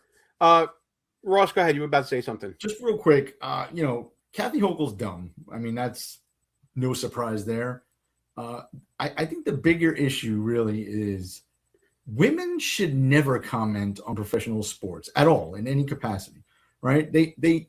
Since Gene, when you were growing up, did women like watch sports and wear jerseys? Like, it was not a thing when I was growing up. Somewhere along the line, they wanted to increase their audiences. So they started trying to attract women to games, and now they watch football and baseball. They don't know what the fuck they're talking about. They've never played the games themselves at all, right? And they just sound and look stupid when they comment on it. So to me, that's the bigger issue here. Women, stop being front runners. Stop pretending like you know what the fuck you're talking about. Have you ever seen a woman throw a baseball or a football or shoot a free throw? Like, they don't know what they're doing.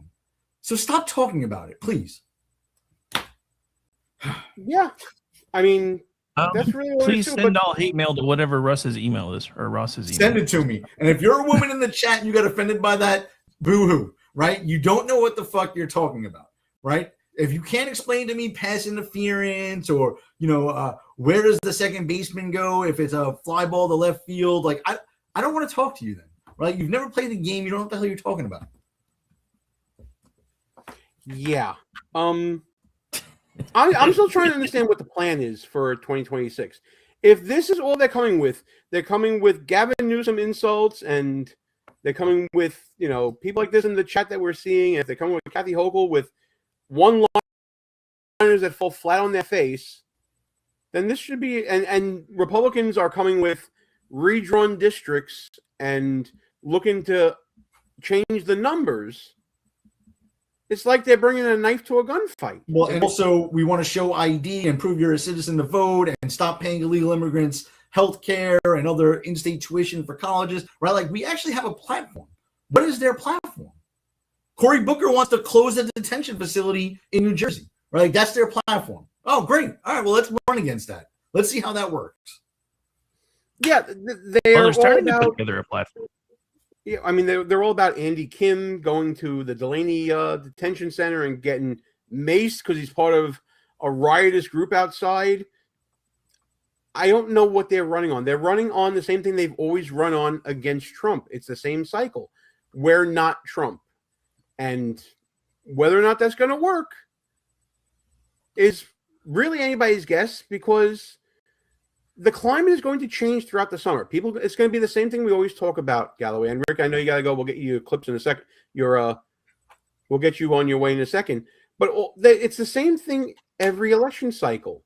They hope that Trump turns off enough voters and that they don't really pay attention to what they're trying to put out there. But what Democrats are putting out there are people like James Tallarico.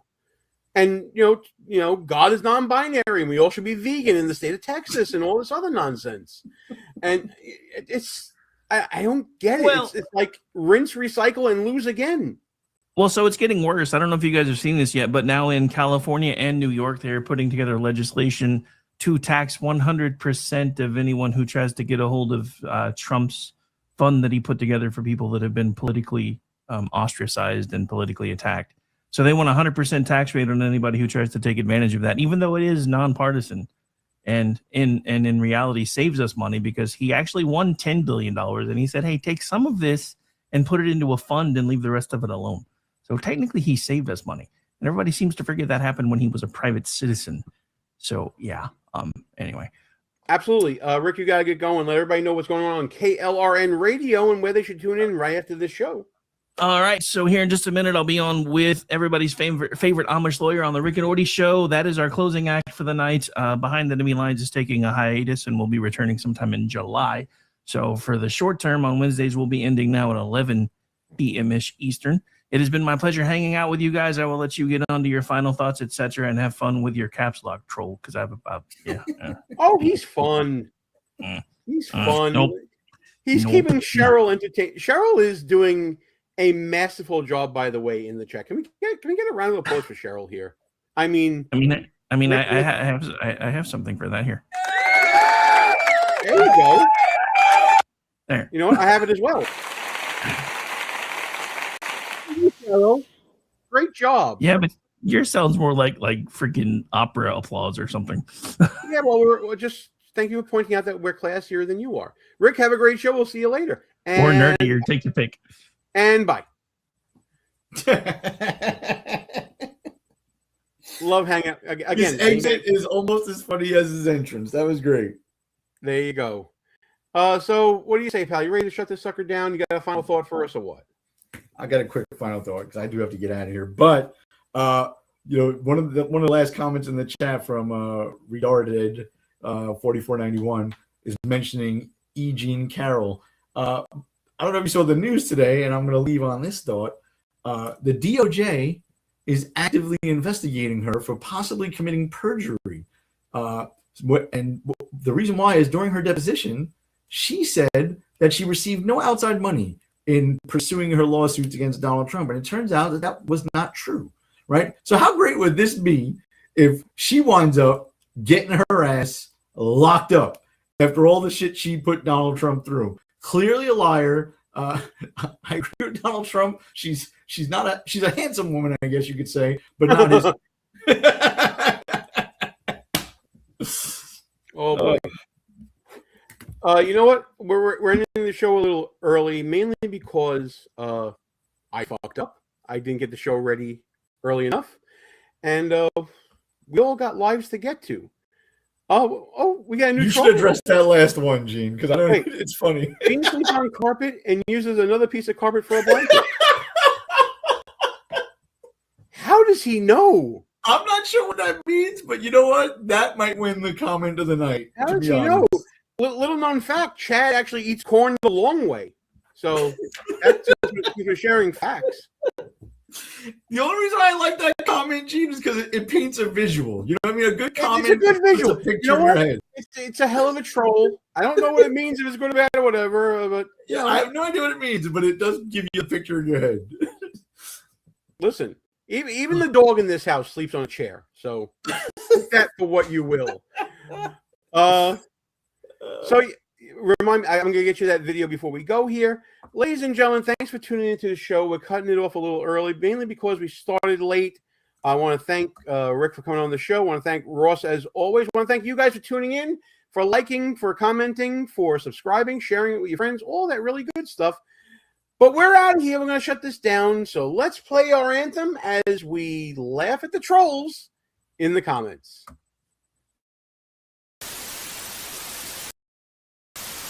Without electro. Go fuck yourself. Is that clear?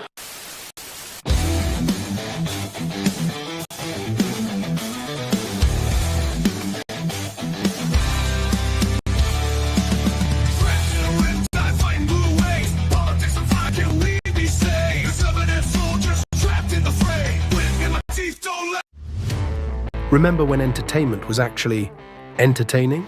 When comedy was about being funny, movies were about telling great stories, and you didn't need a political lecture every time you hit play. Great entertainment still exists, it's just getting harder to find. Even the biggest streaming platforms leave audiences disappointed. That's why there's Studio TST, pure entertainment, real comedy, independent films, bold creators, movies, comedy, music, and more, and the home of fearless sketch comedy. That show tonight, entertainment the way you want it. Funny, creative, unapologetic, and agenda-free. Studio TST, the future of entertainment starts here. Join Studio TST today for just $5 a month. Hello, friends. Do you have a moment so that we may discuss our Lord and Savior Minarchy?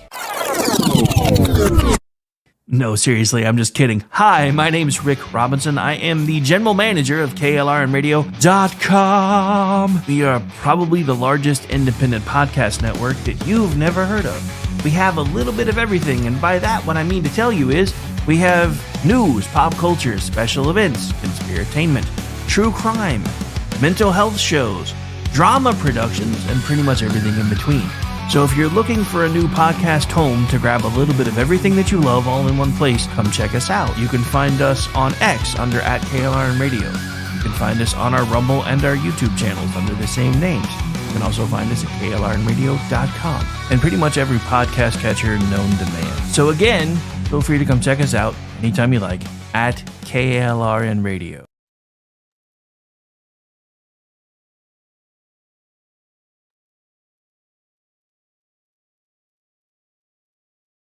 In uncertain times, we could use someone to lean on. Blue Cross and Blue Shield of Oklahoma will stand by you with plan options to fit your budget.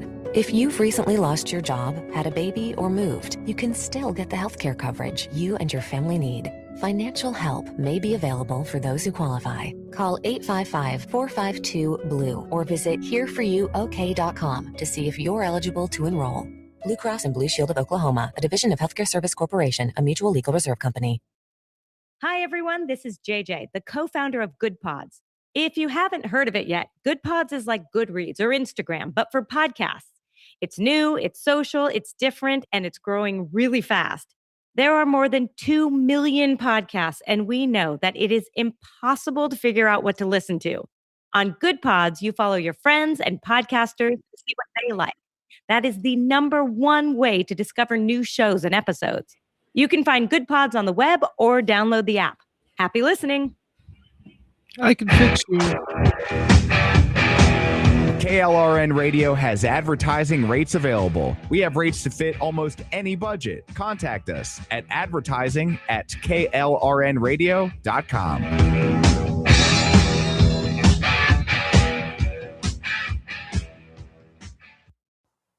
The following program contains coarse language and adult themes. Listener discretion is advised. The way I always do. How was I to know she was with the Russians too?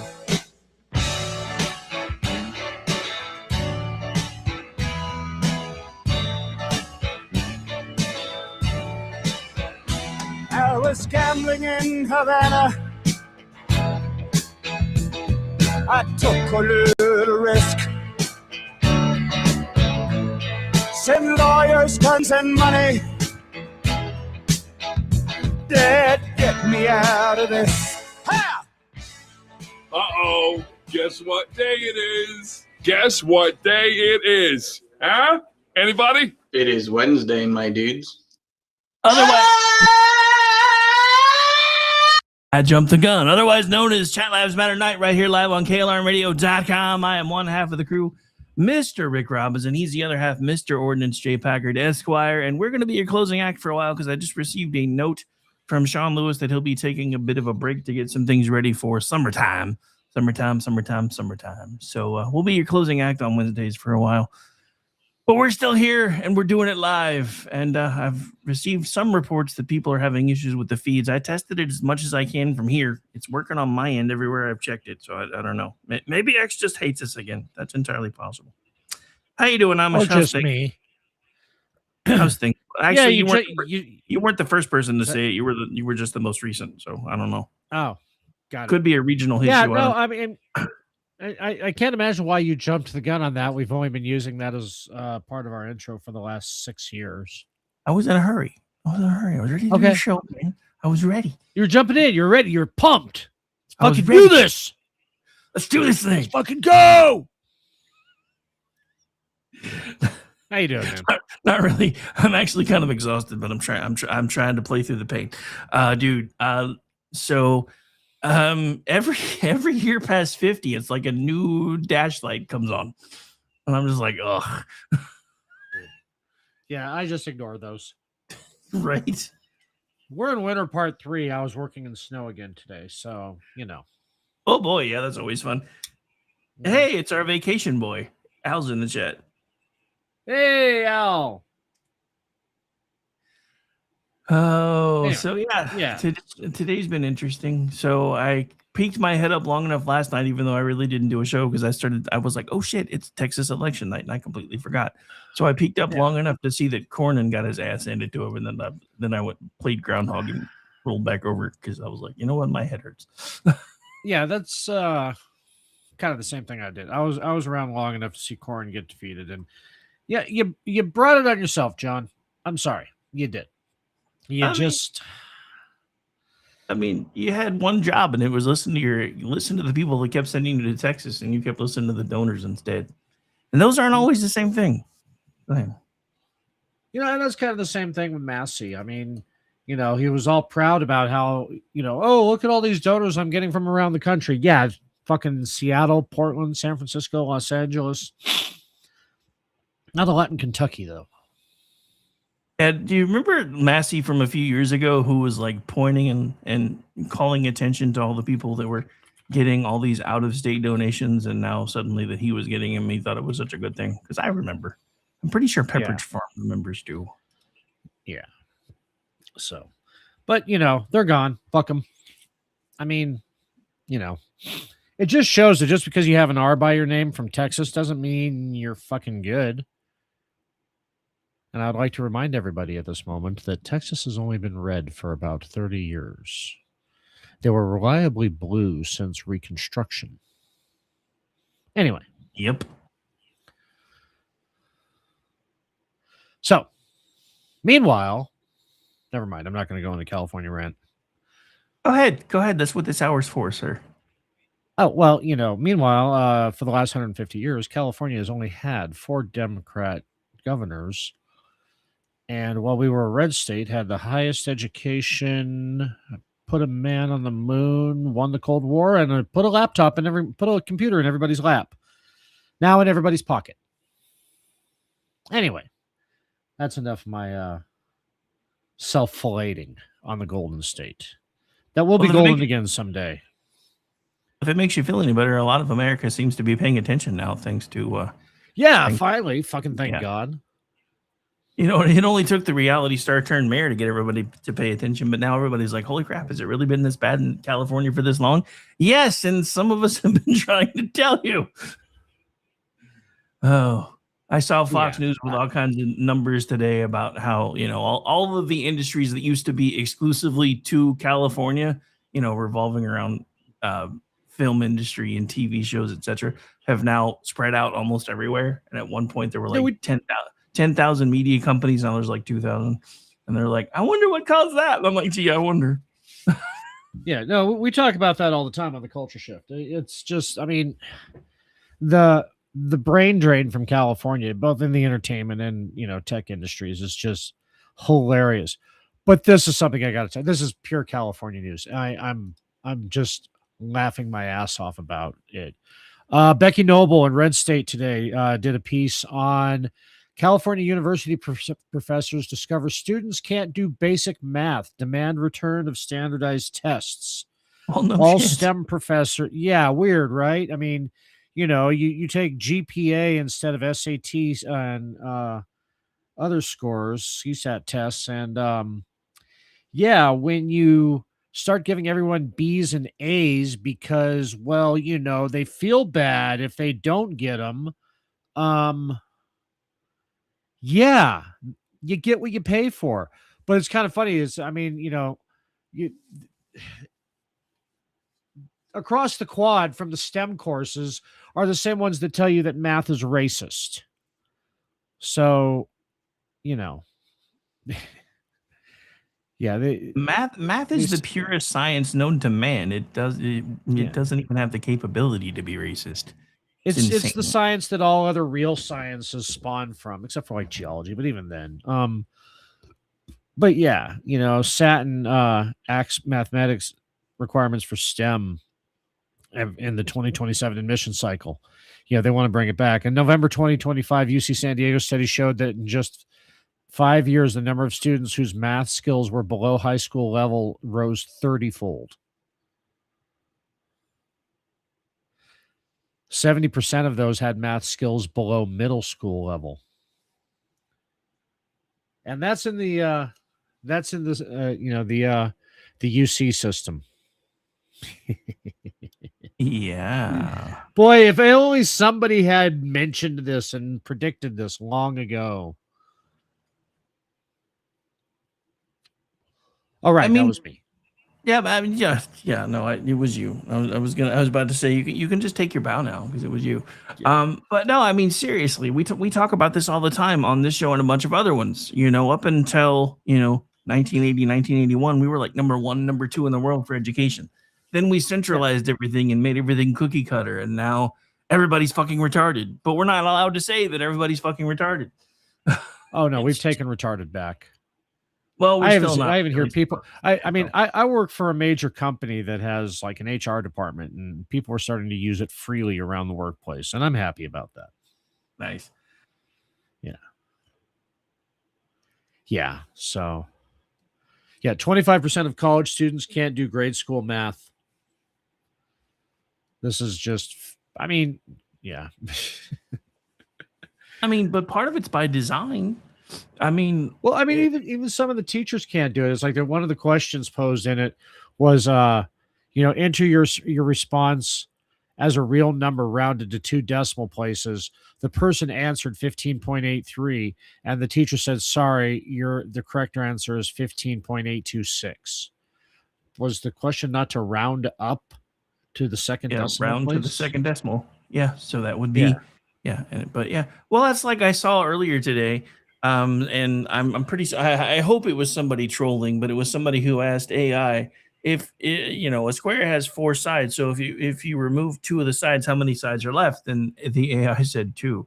And I was like, this is why AI will never be smarter than humans. And I'm like, wait, that's actually kind of the correct answer. Now, granted, there's not anything attaching them anymore, probably, but there's still 2 sides left. If you had 4, you either have a 7, an L, or an 11. Yeah. Or yeah. But so I mean, it's and again, part of it, and I used to really think a lot of this was trolling, and now I just think it's people that are just dumb. Like I keep seeing this thing on social media where it's like, who's the genius that can get this? And it's basically a fancy looking square 6 with a line diagonally down the center, and they're like, you have to get all the way around this thing and be able to get it all without anything ever touching. And if you can't do that, then you don't win. And I'm like, there's too many vertices that touch for this to be possible without jumping over something. Right. It's basic math. You can't, if there's 3 vertices that are touching, you can't do it. If there's 2, you can. But once there becomes 3 or more, it becomes a statistical impossibility to be able to do it without going outside the lines. Now, if you can go outside the lines, then you can still make it work. But anyway. So that's my math gripe for the day. Is I see people falling for these things all the time, and I see people spending hours on these things. Like, it's impossible. Yeah, you should have been able to figure that out after the 3rd time because there's too many connected vertices. But what do I know? Well, it's like, I mean, again at work today, topic came up about something, and somebody was complaining about something the figures being wrong. I said, and they said it was off by 54. I said, yeah, you probably transposed a number or dropped a decimal somewhere. No, how'd you find that out? I said, if the number's divisible by 9, then you transposed something. That just blew everybody in the office's mind when I said, it's a math thing. Don't worry about it. Did you let them know what you went to school for? Because that probably I didn't, because I did because we have somebody around work who has a degree, and they think that they're better than everybody else there. And I just kind of laugh. I'm like, it was in the humanities, wasn't it? But underwater basket weaving does not count no matter what HR tells you, sir. Right. Yeah. So anyway, no, I don't. Yeah. Sorry. Math is on Sundays, Jeff. I know I went into your wheelhouse there. So, but yeah, it's just it's just so frustrating that we called this during COVID when they started making everything lax and not making kids go to school, and we're just like, they're going to be dumb as shit in 6 years. They're going to be fucking useless in college. All they'll be good for is a degree that ends in studies. And here we are. If and yes, I get it that, the other end of that is, well, why are we letting 200,000 Chinese students into the country? Well, because our kids are fucking stupid. I mean, I don't agree with it. I don't think they should be here. But on the other hand, our kids shouldn't be this stupid either. So I was gonna say we've put ourselves between a rock and a hard place when we have intentionally dumbed down our kids, and now we don't have people that are intelligent enough to do the jobs that need to be done. So we have to bring them in from somewhere. And this is the fault of our entire education system. And I just want to remind everyone, because I've done a deep dive on this on the Rick Robinson show multiple times, this started happening by design because the Rockefellers wanted people smart enough to work in their factories, but not smart enough to go, why am I doing this shit job forever? So they started doing all kinds of philanthropic work after they did a study to find out exactly how long it takes to brainwash someone. Guess what? The answer was 12 years. Yeah. So they changed their entire education system. And it's working by design. Jimmy Carter played right into it when he centralized our education system. Ronald Reagan said he was going to undo that, never did. Donald Trump has now said he was going to undo it twice. Still hasn't.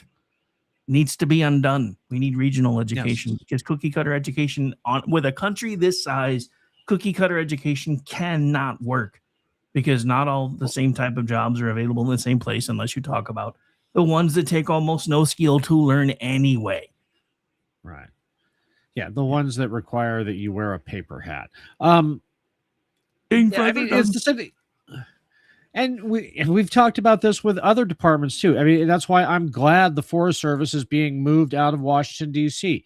You cannot have cookie cutter, forestry policy for an entire country when you don't even have the same tree. Okay, when I cross from one side of the Sierras to the other, my joke is once I cross over the top, I'm all foliage change because all the trees and everything becomes different. It's a stupid little thing I shout out to nobody but myself, but I entertain myself that way. And you want to have the same forestry policies in the Appalachians or the Rockies that you have in the Sierras or fucking Oklahoma or, anywhere. I mean, come on. Where does that even make sense? Policies. Yeah, I mean, those cookie cutter forestry policies are part of what led to those huge ass fires that we talk about all the time. That we always have out here. Yeah. No, that's climate change that strangely stops right at the Canadian border. Right? That's the part I never have understood. If you're going to try to tell me this is climate change, wouldn't there be fires popping off everywhere in North America where there was trees? Yeah, no, it's called arson. And no, we won't get into California power generation systems and distribution lines. That's, dude. I heard. I don't know if my blood pressure can handle that tonight. So I heard a weird thing about power generation. I guess somewhere towards the I guess on the California side of the Lake Tahoe area, they're sending out notices because I guess the contract for them is about to be up, and because they're supposed to be putting in some sort of AI data center, they're like, you guys need to find a new power company. I was like, what? Sounds about right. It's like, what? That sounds about right. I mean, that's fucking. Well, and you know what? That serves them right because during COVID, when everybody started remote working, they fled the Bay Area and moved up to Tahoe, jacked up property prices that were already sky high up there, plus fucked up Reno a little bit. Anyway. Yeah. Gotta love them. Yeah. Gotta love them. Yeah. So, what's on your radar? Because I've got some California news, but what do you got next? Oh, wait, hang on. While we're on the topic of power, Chris Rufo dropped a investigation in City Journal. It was either yesterday or today about how California has spent $49 million on a program that gives free solar panels to illegal aliens, claiming that it's farm worker weatherization initiative to fight climate change, giving them refrigerators, windows, and solar panels. Yeah, I was going to bring that up, so I'm glad you did, because that was one of the things I had on my stack for tonight. But free solar panels for illegals. Yay. Yes. For low-income farm workers. All farm workers are by definition low income, generally. And in California, Anyway. But $49 million program. Meanwhile, that's a lot of money. That's a lot of money. I mean, since he had to cook the books to make it look like that, the state is solvent.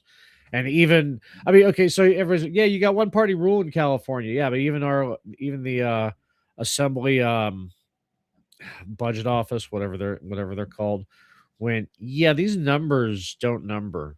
This math isn't mathing. So they looked into it and they're like, oh, so you're basing revenue from like 5 years from projected revenue from 5 years from now into your budget now to call it solvent. Got it. To say that you have a surplus. I mean, we do have a little bit of a surplus, but we've been hemorrhaging it for 8 years. And so it's not really a surplus if you have to keep drawing from it. That's just a savings account. Yeah, and I don't know.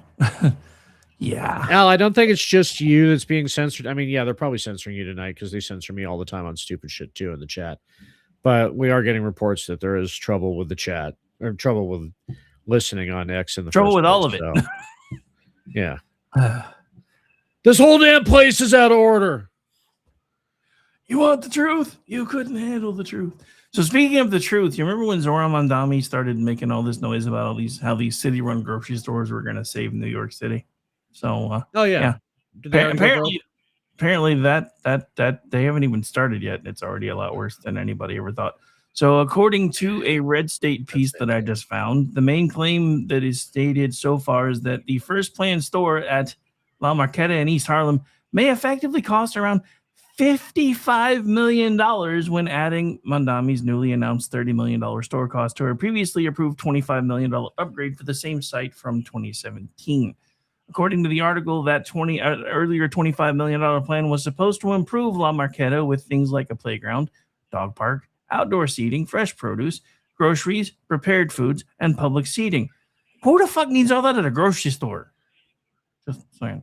But according to the Red State piece, when I was a kid, I remember Thrifties used to have those, but that was a style at the time. And these fucking millennials wouldn't know anything about it, so they wouldn't know what they're missing. Anyway, go on. So yeah, the original $25 million that was already apparently earmarked. According to folks that have recently done a site survey, the site remains vacant and totally run down, raising questions about what happened to that money and why the older funding was not mentioned when the new $30 million figure was announced. A Columbia Business School food studies professor, Steven Zagor, is quoted calling the $30 million number outrageous, joking that for that price, the store should have solid gold doorknobs and cash registers. That's so Trump. But it's true. So the broader criticism is that Mondami's promised 5 city-run grocery stores, one in each borough, with $70 million total allocations. Critics are now questioning why this first location alone would need $30 million of that $70 million allocation, not to mention where the other $25 million went, leaving much less for the remaining 4 stores. So yeah, in plain English, what we're saying is Mondami's city-run grocery store idea already looked expensive at $30 million, but when you add an earlier $25 million to the La Marqueta allocation, when the first store could cost $55 million and you've only allocated $70 million, let's just say the shit ain't gonna work.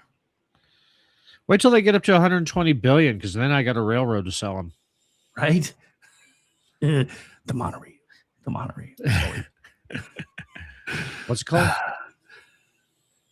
One more time. But yeah, no, it's just it's called a monorail. Yeah. But no, I mean seriously, just this whole run to the left for communism is crazy to me. I mean, I will say that Texas actually surprised me because I figured they were going to wholeheartedly endorse and vote for the chick that wanted to put white rich Zionist in a prison camp. And she lost. I was surprised. I guess. Which one was that one? What was her name again? I talked about her earlier today, but I don't remember her name. But yeah, anyway, just the crazy little bitch in the Barbie sunglasses that was like, I don't know why everybody's giving me such a hard time. I didn't say I want an internment camp. I just want illegal Zionists to go to jail, and I'm going to build a place to put them. Yeah, that sounds like an that is by definition internment camp. So I feel like there's been a timeline shift again, and I missed it. Have you heard of this new country that supposedly surfaced called Somaliland? Because I didn't until today. A little bit. Okay, so this goes back to. It's funny. The part of Somalia that Somaliland became was kind of overthrown, taken over, and Ilhan Omar's family, who was the genocidal dictator's colonel in that region when they fled to England, fled that revolt. So it's kind of like she's related to the genocidal she's the daughter of the genocidal dictator's colonel who was in the area. Anyway, yeah, Somaliland's been coming up in the news a lot. I don't know if they're officially recognized by the UN yet, but I've been hearing grumbling about them for about a year. They're also the ones who released the information and said, "Oh yeah, Omar, yeah, she totally married her brother. Here's the proof." Yeah, so because they're in we the have news the birth again. certificates because this is where they're from. Yeah. This region of Somalia. Yeah, they're in the news again because apparently now they're pissing off Iran and the Houthis. So I could Yeah, maybe start they looking at these people. They want to be the major port in the Red Sea. Yeah, I mean, I'm kind of okay with it as long as they don't go too nuts. But yeah, I mean, As long as Somaliland takes over the rest of the Somalia, and anyway, I'm not advocating for war, but I'm totally advocating for war in Somalia. Nobody advocates for war. We just advocate for war. Yeah. I just advocate for the eradication of a certain nation. That doesn't have to be via war, though that is usually the quickest way to handle that. Anyway. Yeah. Yeah, Al, I've actually already seen one of those. I'm not even kidding. The next time I see one, I will take a picture just to prove it. But I saw it the other day in one of the long treks to nowhere. I don't think it was a 95 Caprice. I don't remember what exact car it was, but I have started to see cars popping up with solar panels. It's kind of weird. Anyway. Yeah. Yeah, I mean, I see it on campers all the time. I mean, that's obvious, It's up there by their little R2D2, for satellite and shit. And there's Starlink UFO on a stick, and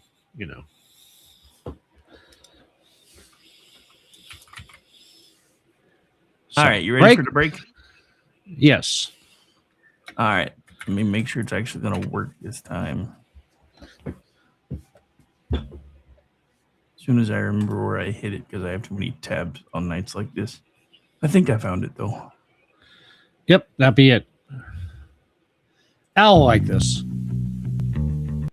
Helps if I unmute the tab first, though. Oh, you had it going. Oh yeah, they could hear it. I couldn't though. So which means you could too, but I couldn't. So yeah.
gentlemen, welcome back into the program. Ladies and gentlemen, a little bit of Devo helping to get you ready for the weekend a little bit early because, you know, it's not quite there yet. But it is hump day. So, I don't know. It doesn't really feel like one, though, because of the hump. Devo's a lot harder than people give him credit for, especially on their live stuff. It's like every now and then I drop the ball rattling. Shit. I just drew a blank on the song just when I screwed up ball rattling. Gut feeling. And yeah. So I think I might have to do a deep dive on him soon. I know I might do my 31 days of Boingo all the time, and I'm planning on doing a deep dive into the band X, just for a thread. And I might have to do a Devo one too. I think it's going to be my thing. Like once a quarter, just drop a 10 or 20 fucking posts, dive into a band. Sounds like a plan. Oh, so I can't do the show that I wanted to do because the rights to do that are fucking insane. Right? Right. Yeah. Anyway, but yeah, so I don't know if you heard about this, but apparently the ceasefire isn't very ceasy or not very fiery anymore.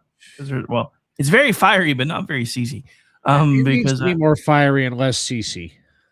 Well, it kind of is to a point, but it seems like we only we keep doing this. We're only gonna fire when they fire at us, kind of crap. And I'm like, doesn't that technically mean the ceasefire would be over and we could turn them to glass now?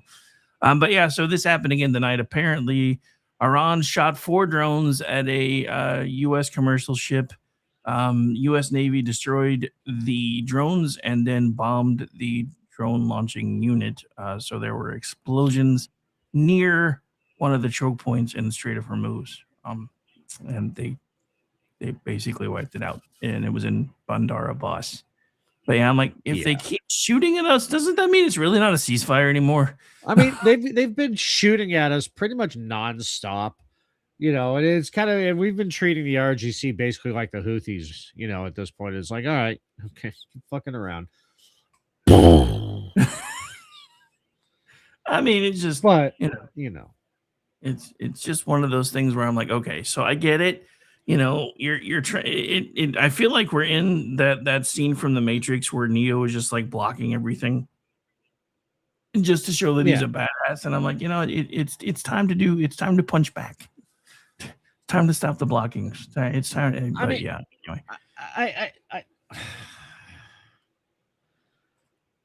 How we've been treating Iran the last 30 days is kind of making Trump look like a pussy, and it's not really going to help the midterms. I think we need to just be decisive with it. I mean, yeah, like Jeff just said in Discord, until you can sail a boat on skates across Iran, there's not enough bombing. But the hot Persian chicks. Right. I mean, we do want to save the hot Persian chicks, but, yes, they really are hot. I mean, there are things that we could and should be doing. I mean, I feel like we aren't utilizing the alphabet soup agencies enough, in my opinion. I mean, granted, if we're using them, we should never know that we're using them. But at the same time, I don't know if we can even trust the alphabet soup agencies to do it. Yeah, I think that they're just so indoctrinated in it that, it's kind of the thing. It's like, how long ago we were talking about where, the CIA just flat out refused ODNI, and yeah. So apparently, there's actually been an update to that story, and I don't think we ever circled back to it. That actually wasn't what the media report made it look like. Those were documents that she had already scanned into the system, and they were just coming to pick them up. And then somebody was like, "Oh my God, she's being raided!" And yeah, that wasn't what happened. So yeah, that was just dumb all the way around. Because when the truth came out, I was like, "Oh my God, we actually tried," and we fell for it too. And I hate it when that happens. Yeah. But it's pretty common right now because they're just always trying to make everybody look stupid. By the way, that was your on-air laugh, Jeff. Sorry, when he sent me that, he also sent me the cover of a old AD&D module that had a boat sailing on skates across the desert. So nice. Yeah. So what else you got on your radar? So how you guys digging the D&D campaign so far? I've been checking it out. I'm loving it. I'm loving it. I'm loving being a part of it. It's great fun. And It's like, I don't know. I've got a campaign coming up behind it next year. We're going to start next year because this one should be wrapping up around November.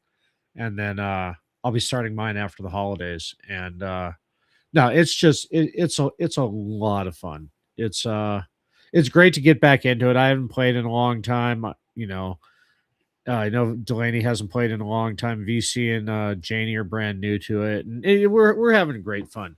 It gets coming up in a few episodes. Some people get horny on Maine, and then the last episode was just, for some reason, obscure references from the darkest corners of pop culture came bubbling up. So, yeah. Ooh, I like that. Jeff's proposing a new government agency, the FAFO, Foreign Action Find Out Division. I could get behind that. Yeah. Yeah, good point, Al. You want to see who's actually running the U.S. to fund all intelligence agencies and roll out a new Department of U.S. Security. I said something about that. I don't know if I talked about it on the show, but I kind of I broke down, like, what if we got rid of like the FBI and rolled them into U.S. Marshals, which is what they should be doing anyway. And just kind of like made the Marshals the national police, kind of like the FBI wants to be, but without all the baggage of fucking J. Edgar Hoover and that whole culture in it. And you just have like police departments have their detectives, U.S. Marshals would have their detectives. That's what used to be the FBI. It just made a lot more sense to me, and I kind of broke down the whole thing. It would save billions to roll in all the different federal, because it's like, okay, so the post office has its mail fraud investigation unit. The U.S. Marshals also does that, as does the FBI. So it's kind of like, and of course they don't share intel. So, it's just all you take all the guns away from every agency of the government combined, and you have the U.S. Marshals do it, but you have them as, police and not secret police. But then, corruption and everything else. So, never mind. I mean, it sounds great on paper. Sorry, it was a great idea until I realized people would be involved with it. And just like communism works except for people and human nature. Yeah, I still love the argument. Well, real communism has never actually been tried, and that's why it's never really worked. And I'm like, yeah, the founders of one of the original colonies would like a word. Just saying, that was full on. Yeah, if every attempt at your perfect utopia ends in a totalitarian government, maybe it's because there's no other state for it to end up in.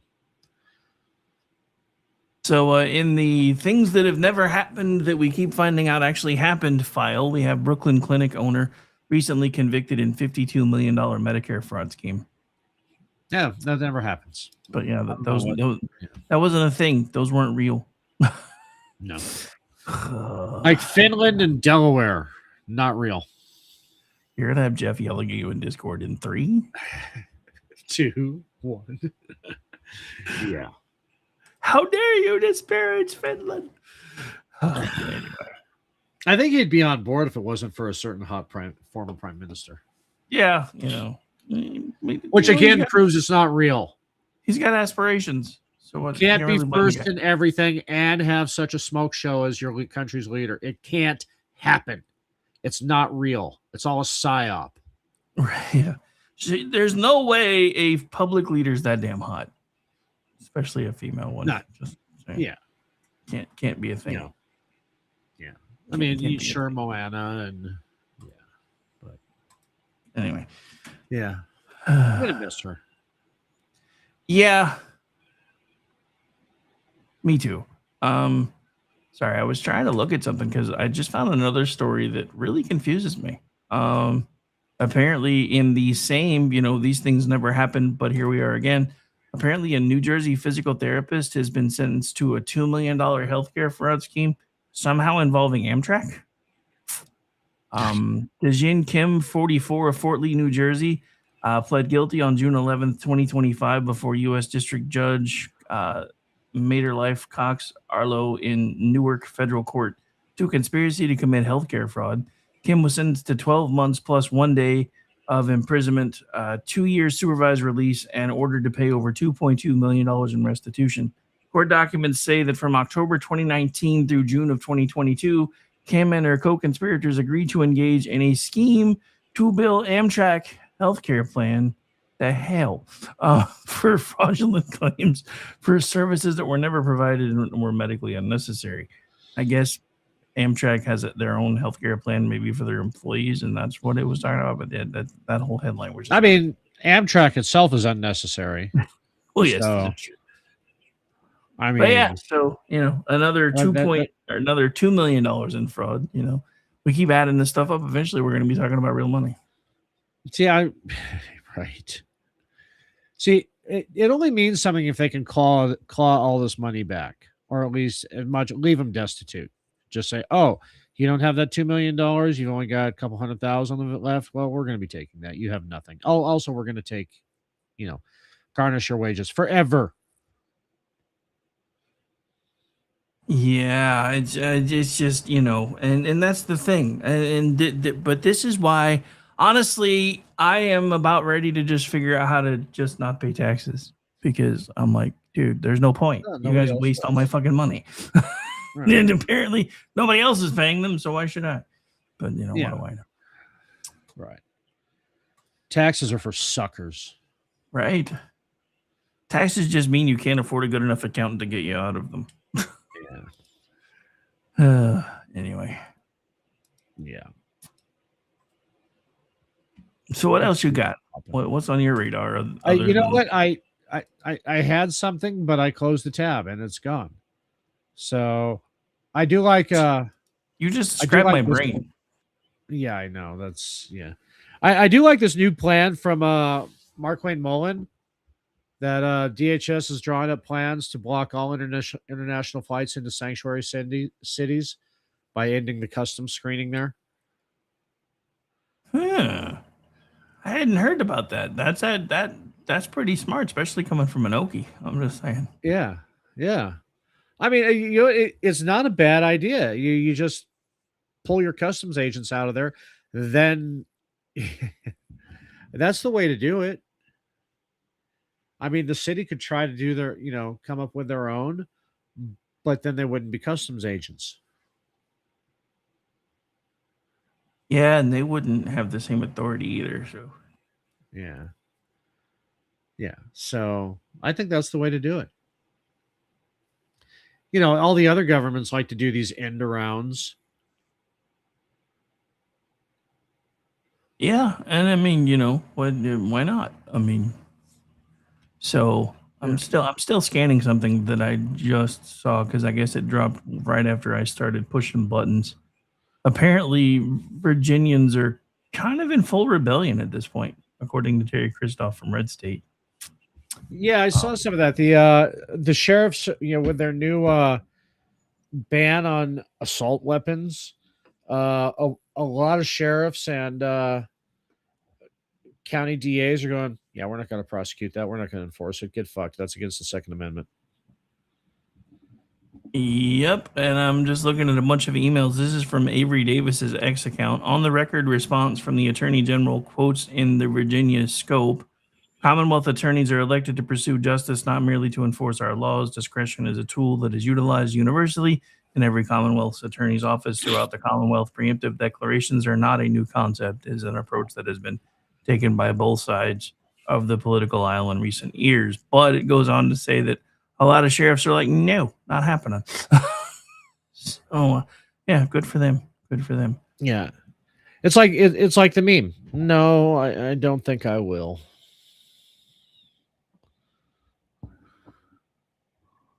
This is exactly what I told everybody would start happening, though, when people were dumb enough to start electing people that were really closet commies.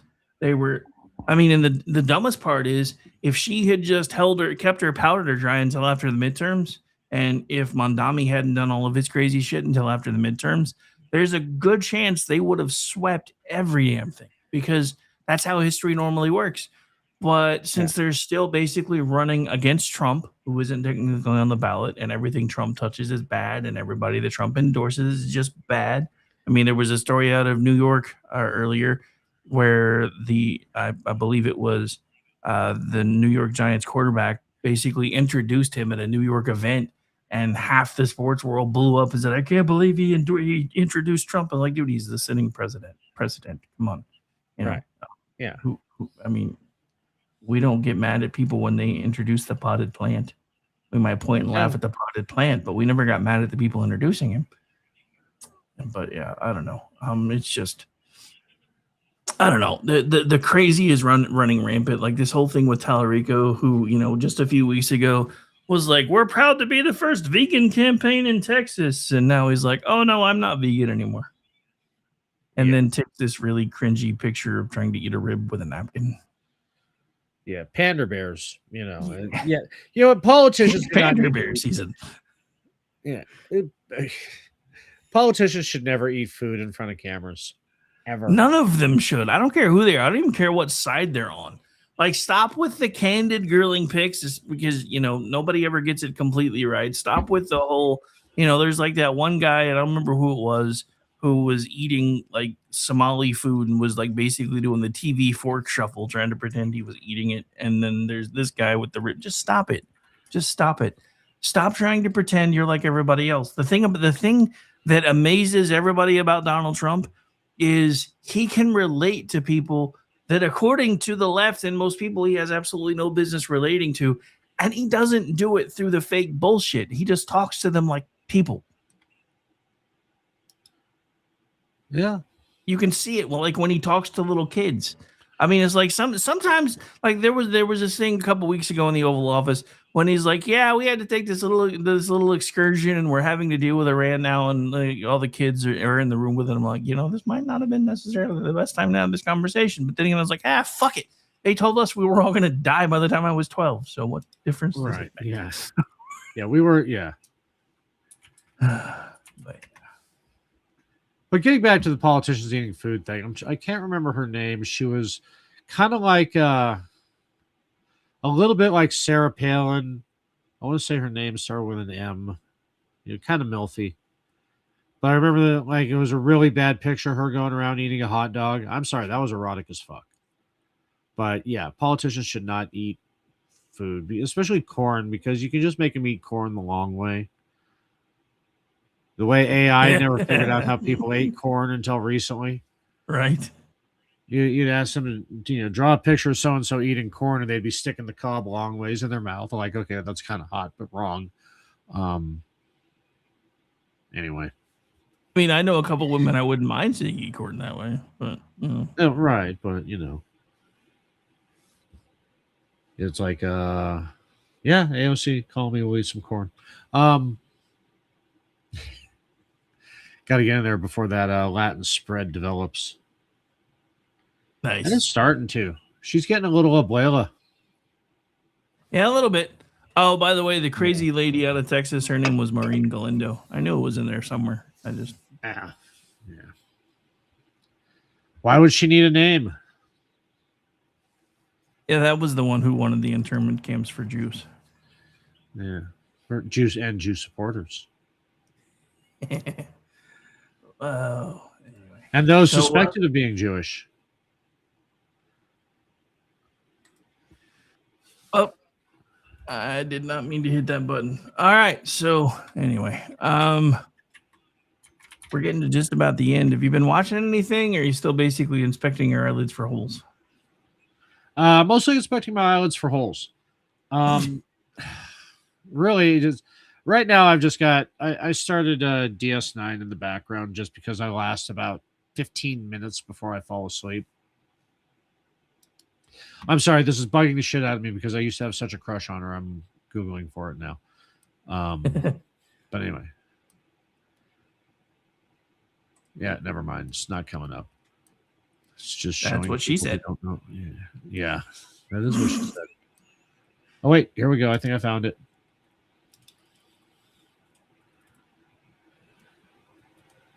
Hang on. Wait for it. But tell us what you're watching, and then I'll I mean, honestly, most of the stuff that I've been watching is slowly coming to an end. Sheriff's Country, first season of that, kind of got into it. It's got Marina Baccarin in it, so that alone is enough to watch it. And of course, Michelle Bachmann. Michelle Bachmann. I should have known that, but yeah, no. So that one had a nice little twist at the end of the season. Turns out that her mom's not dead. That's all I'm going to say about that one. And then Boston Blue, kind of been hit and miss. I got to say the last episode kind of hooked me a little bit because there was a bit of a cliffhanger. So I may be checking that out for at least the first part of the next season when it drops. Another one that I've been kind of watching off and on, only because Jensen Ackles does a bit there from time to time, is Tracker. That one took a complete supernatural turn in the finale, though, so now I'm kind of interested. I'm like, are they about to try to make this Supernatural 2.0? What the hell is going on? Other than that, I haven't really been watching too much, but a bunch of anime when I'm, laying down, trying to go to sleep. Did you find Girls June Panzer yet? I have not looked for that one yet. I keep getting through with little ones that have like short little one seasons, and then it'll play a next one, and I'm like, oh, this one seems interesting, and then I just let that play. Yeah, so I haven't started watching that one yet. But I have enjoyed. I think it's Black Clover. That one was pretty fun. I found a movie on that one that I didn't know was out. That was pretty cool, and then there was another one, Sword Art Online. I really enjoyed that one too. Took me a minute to get into it because there was no magic at first. I'm like, it's kind of boring without magic, but whatever. It's supposed to be an MMO and there's no magic. What the hell? But yeah. But I don't know. Some of these things have really in-depth stories, but some of them, like Sword Art Online, got to the point where, and there was another one that one about My Hero Academia. It got to the point where it was like taking 6, 7, 8, 9 episodes to complete one story point in the series, and I was like, now we've become Dawson's Creek. Maybe that's the difference between Japanese attention spans and American attention spans. I don't really know. Maybe they like them that way, but I'm like, after I've watched the same arc for 4 episodes, I'm like, maybe maybe we could move this a little faster. Yeah. But But yeah, so other than that, I haven't really been watching too much. Because like I said, most of the stuff I usually watch on a regular basis is starting to come to a close for the season. Star Trek Strange New Worlds episode or season 4 drops not this coming month, but the following. And of course, I'm expecting hit and miss episodes, which wouldn't be so bad if they still did, anywhere between 22 and 26. I can handle some crappy episodes when there's a lot of them. But when you're only doing 10 episodes and they're very expensive, none of them should suck. Well, and that's kind of we've talked about that at length in that, if you're only doing 10, they should all be bangers. 26, it's like, you know what? We're just going to take this fan submission because we got to fill the season. And then usually it's the one-offs that are, like, Magnificent Ferengi and, show like that. Just the one-offs that kind of have to do with the story and the fact that they have the characters, but really, or Take Me Out to the Holosuite. It's kind of like, those really have nothing to do with the main arc or, the story in general, but they're genuinely fun one-offs that, a lot of people say, well, it wasn't part of the arc. So, it's kind of blah. And, yes, sometimes the one-offs are, but a lot of times it's your one-offs that are fucking good. Yeah, I had to grow up a little bit to enjoy Take Me Out to the Holosuite. Because the first run-through I didn't. When I watched it on the last couple run-throughs, I was like, okay, I kind of get the appeal now. One of the things that I found really interesting, because I didn't know at the time, Yesterday's Enterprise, which is arguably one of my favorite Star Trek episodes ever, was actually a fan submission. Is that the one with the Enterprise C? Yeah, Enterprise C, where Tasha basically makes a comeback long enough to create the Romulan character. So, to me, that seems kind of amazing because a fan script brought Tasha Yar back long enough to bring Denise Crosby back as a recurring character. If that's not fans loving the series, we talk about this all the time. Before Paramount put all these stupid restrictions on the fan-made stuff, the fan-made stuff was better than anything they were putting out. Yeah. Absolutely. We've talked about Axanar at length, and Well, I this mean, one's not good. even Changing that. the Like, subject really quick. well, yeah, like Star Go Trek ahead. Phase 2, the New Voyages, it still looked like the original series era, but you could tell the special effects were a little bit better. It was made in the early 2000s. They were doing full length episodes. They had Chekhov on there. They had Sulu on there. I mean, that was the amazing part to me, is all the people that I saw that they were able to bring in. Like even Denise Crosby did a bit on one of their episodes, and I thought I was just like, as somebody who used to, I took my little toddler recliner and my easy bake oven that I talked my mom into getting me one year that I decided was dumb after I used it a few times, and we turned that into the science station. And I had the little captain's chair, and we had little garden railings in my garage to look like the area around the bridge and a couple stations. And I had 5 or 6 friends. Every Saturday we'd go in my garage and play Star Trek. And I was like, dude, if I could have done that, on that scale, and actually hung out with some of the original actors, I would have been over the moon. That would have been insane. But yeah, it's just that's how much I really thoroughly enjoyed that show, and seeing what the Abrams era and the Kurtzman era have done to it is just blah to me. And I understand the Abrams era a little bit more.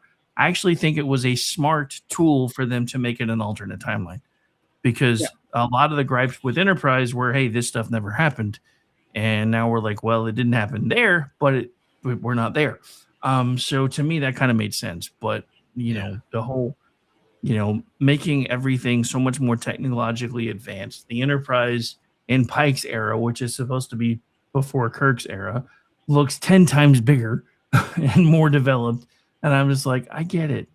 Technology's better, but you still are supposed to keep things at the original scale. And that was one of the things that a lot of us diehard folks didn't like about Enterprise originally.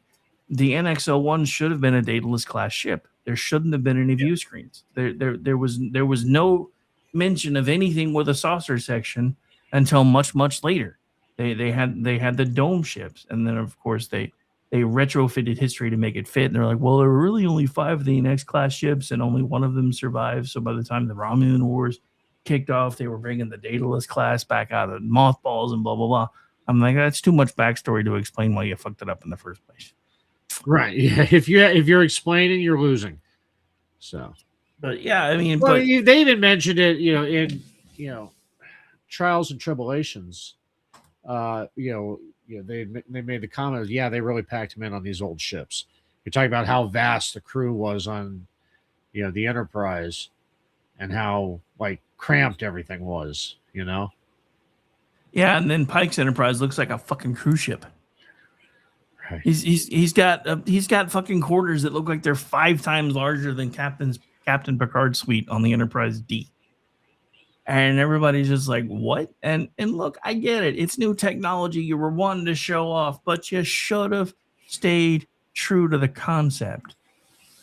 And the other thing that drove me absolutely crazy is, in that era, nobody but the Enterprise had the Cochrane chevron on their uniform. They used ship designations. Each ship had its own symbol. So when Discovery launched, then everybody was using the chevron. I was like, this just tore a hole in everything that Trek decided was about their history, because now they've made the Enterprise a new ship, a brand new state of the line ship, and it was never supposed to be that in the state of the art ship, and it was never supposed to be that in the first place. This was its 3rd long exploration mission under 3 different captains. Captain Robert April was first, Pike was next, Kirk was the 3rd and final captain of the Enterprise NCC 1701. No bloody A, B, C, or D. And it's just all these things that they should have kept up with. And I've said this before, as somebody who's watched long-running series like Days of Our Lives, I'm used to there being not real continuity. But it's different when it's a one-off and you've got a character who hasn't been there for like 30 years going, hey, I remember sweeping the floors of this place when I was a kid. No, you don't, because they didn't even, this wasn't even what they were running when you were on the show. But I can get past one-offs. But when you just throw everything out the window and be like, yeah, we don't care enough about the fans that used to care about the show. We're all about the new kids, and they're not going to care about any of this anymore. They don't know it anyway. Get the new kids to watch. Then they couldn't even get the new kids to watch. But anyway, Hey, before we close out, free talking point from a meme from the incomparable Janie Mack. The climate change hoax vanished the moment companies needed data centers. Yeah, we noticed. Yeah. But so I will say this: I'm starting to hear rumors that that there is since they're getting rid of the Kurtzman era Trek, it sounds like they're about to try to retcon it all. So there's been this idea for a Bakula series with him as the president of the Federation, and this is where they find out that the shadow guy from the Time War crap was actually future Archer. Future Archer. Yeah. And so it seems like what they're about to do is now this is kind of that on-ramp, off-ramp thing that Disney had, and they didn't take it when if Luke would have trained Grogu, they could have thrown everything from the 7, 8, and 9 out the window and started over, and they didn't do it. So I don't know if this is their plan, but the rumor has it that they're going to find that he's going to find out as the president of the Federation that is actually a future version of him that is trying to, pull, going back to another Scott Bakula character, put right what once went wrong and actually made things worse. So if they manage to tie Quantum Leap and Enterprise all together in a new series, I'm going to be rolling. Because I think they're about to try. But if it gets rid of the Kurtzman era, I'm okay with it. Yes, it's timey-wimey stuff, but if it gets rid of the Kurtzman era, I'm okay with it. Because I was a big anything fan, that retcons Kurtzman, I am 100% on board with. Because I was a big fan of Anson Mount until he went to post on X about how horrible current politics in America are, and I'm like, you should have just stayed out of it, bro. Because I liked you until 5 seconds ago. All right. So what else you got as final thoughts as we get ready to get out of here? I'm tired, boss. That's my final thought. That's your final thought? I can relate. Yeah. No, it's just, I've been kind of, okay, so for like the last week, I've been dialing back, just coming in, promoting the podcasts and, answering to people, answering my, replying to my notifications and shit, and just kind of, I needed a break, and I'm feeling pretty good about it. I don't mind doing the shows because the shows allow me to scratch that itch, but just not being in full combat Twitter for a week or two. I mean, I'm getting antsy to get back into it, but I've been feeling kind of good about it. I think everybody, I'm not saying take a full break from Twitter because your friends love you on there, everybody. You have people that care about you on Twitter. Yes, even you. But just hang out with them for a minute or two. Feels good. Feels good, man. That's my final thought. All right. So always have to be Ferraris 100% of the time. Right. Especially the electric Ferrari. I'd like to be a Ferrari 50% of the time. Now I'm looking for corroboration, and if I find any, I'll put it out on X. But just saw reports that apparently there are initial reports of a potential swatting incident at a Supreme Court justice's house this evening. Police responded to the scene and were aware of a VIP at the address. Given the nature of the call, they suspected a swatting call. They met up with the security detail outside, and the incident has now been cleared. This was all apparently within the last hour. So my guess would probably be Alito or Thomas, but I'm still looking for confirmation. Yeah. So, yay, fun times. Fun times. Yeah, I like that. I like that plan where they want to impeach Roberts. Okay, so you want to make fucking... I mean, you want to make Clarence Thomas Chief Justice? You think you got it bad now? I'm okay with Clarence Thomas being head Chief Justice. Oh, I'm okay 100%. with that. That's what I mean. They think they have it bad with fucking Squishy Roberts as Chief Justice. Wait till they get fucking Thomas in there. Yeah. Oh, I've got articles of impeachment against Roberts. So good luck with that. Have fun. Yeah, that should be fun. All right. So where can folks find you, sir? Let's see. Tomorrow night you can find me on The Culture Shift with Brad with the Fantastic Hairs. We take our bi-weekly dive into the business entertainment side, business side of the entertainment industry. Friday night, you can find me on the Curse of Stephaneros with Jeff and JD Mack and Vincent Charles and the EP and Delaney as we do our tabletop Dungeons and Dragons session. Saturday, you can find me on Juxtaposition with you and hopefully Jeff as we talk about the UFO file dump that came out a couple weeks ago. And Sunday, you can find me on the Vincent Charles Project, where we will be doing a fantastic Bond movie. Not an actual James Bond movie, but similar to a James Bond movie. And I hope y'all watch it. It's not Bond, but it's Bond adjacent. It's Filipino midget Bond. Oh, nice. Is there going to be any Tallahassee siege towers in this movie? I hope so. No, in the trailer for it, the M16 is bigger than he is. It's fucking hilarious. That's hilarious. All right, folks, I'm going to get out of here. I'm off tomorrow other than hopefully Jen and Rick. We've been hit and miss last week. Weather made it impossible. So, yeah, at that time of year. So we'll see what happens tomorrow night for Jen and Rick, 10 p.m. Eastern. Friday night, I'll be back doing Rick Robinson show at noon. Weekend News Roundup at 3. And He Said, She Said with the lovely Aggie Weekend at 8:30. And Amish already covered Juxtaposition, so I'll be there doing that one. Also, there was a new drop, so I'm trying to get that folded in too. There was new stuff that came out on Monday. So nice. Yeah, they did it again. They did it again. They waited till holiday weekend and dropped some more. It's a good thing. It's a good thing we had to punt 2 weeks ago. But all right, so you can also find me on X at RowdyRick73. You can follow along with everything we do here at KLRN Radio on X at KLRN Radio, on Facebook at KLRN Radio, also that way on YouTube. On Rumble, it's different because they didn't like the call letters for some reason. So we're listed as America's Podcast Network over there, which has been our tagline everywhere else. But whatever works. And that's it. Oh, I guess you can also find me at Pickaxe. I've been spending a little bit more time over there because there's no algorithm over there. I actually get to see things. So, anyway, bye, everybody. I think that's almost no matter where everything. you go, there you are.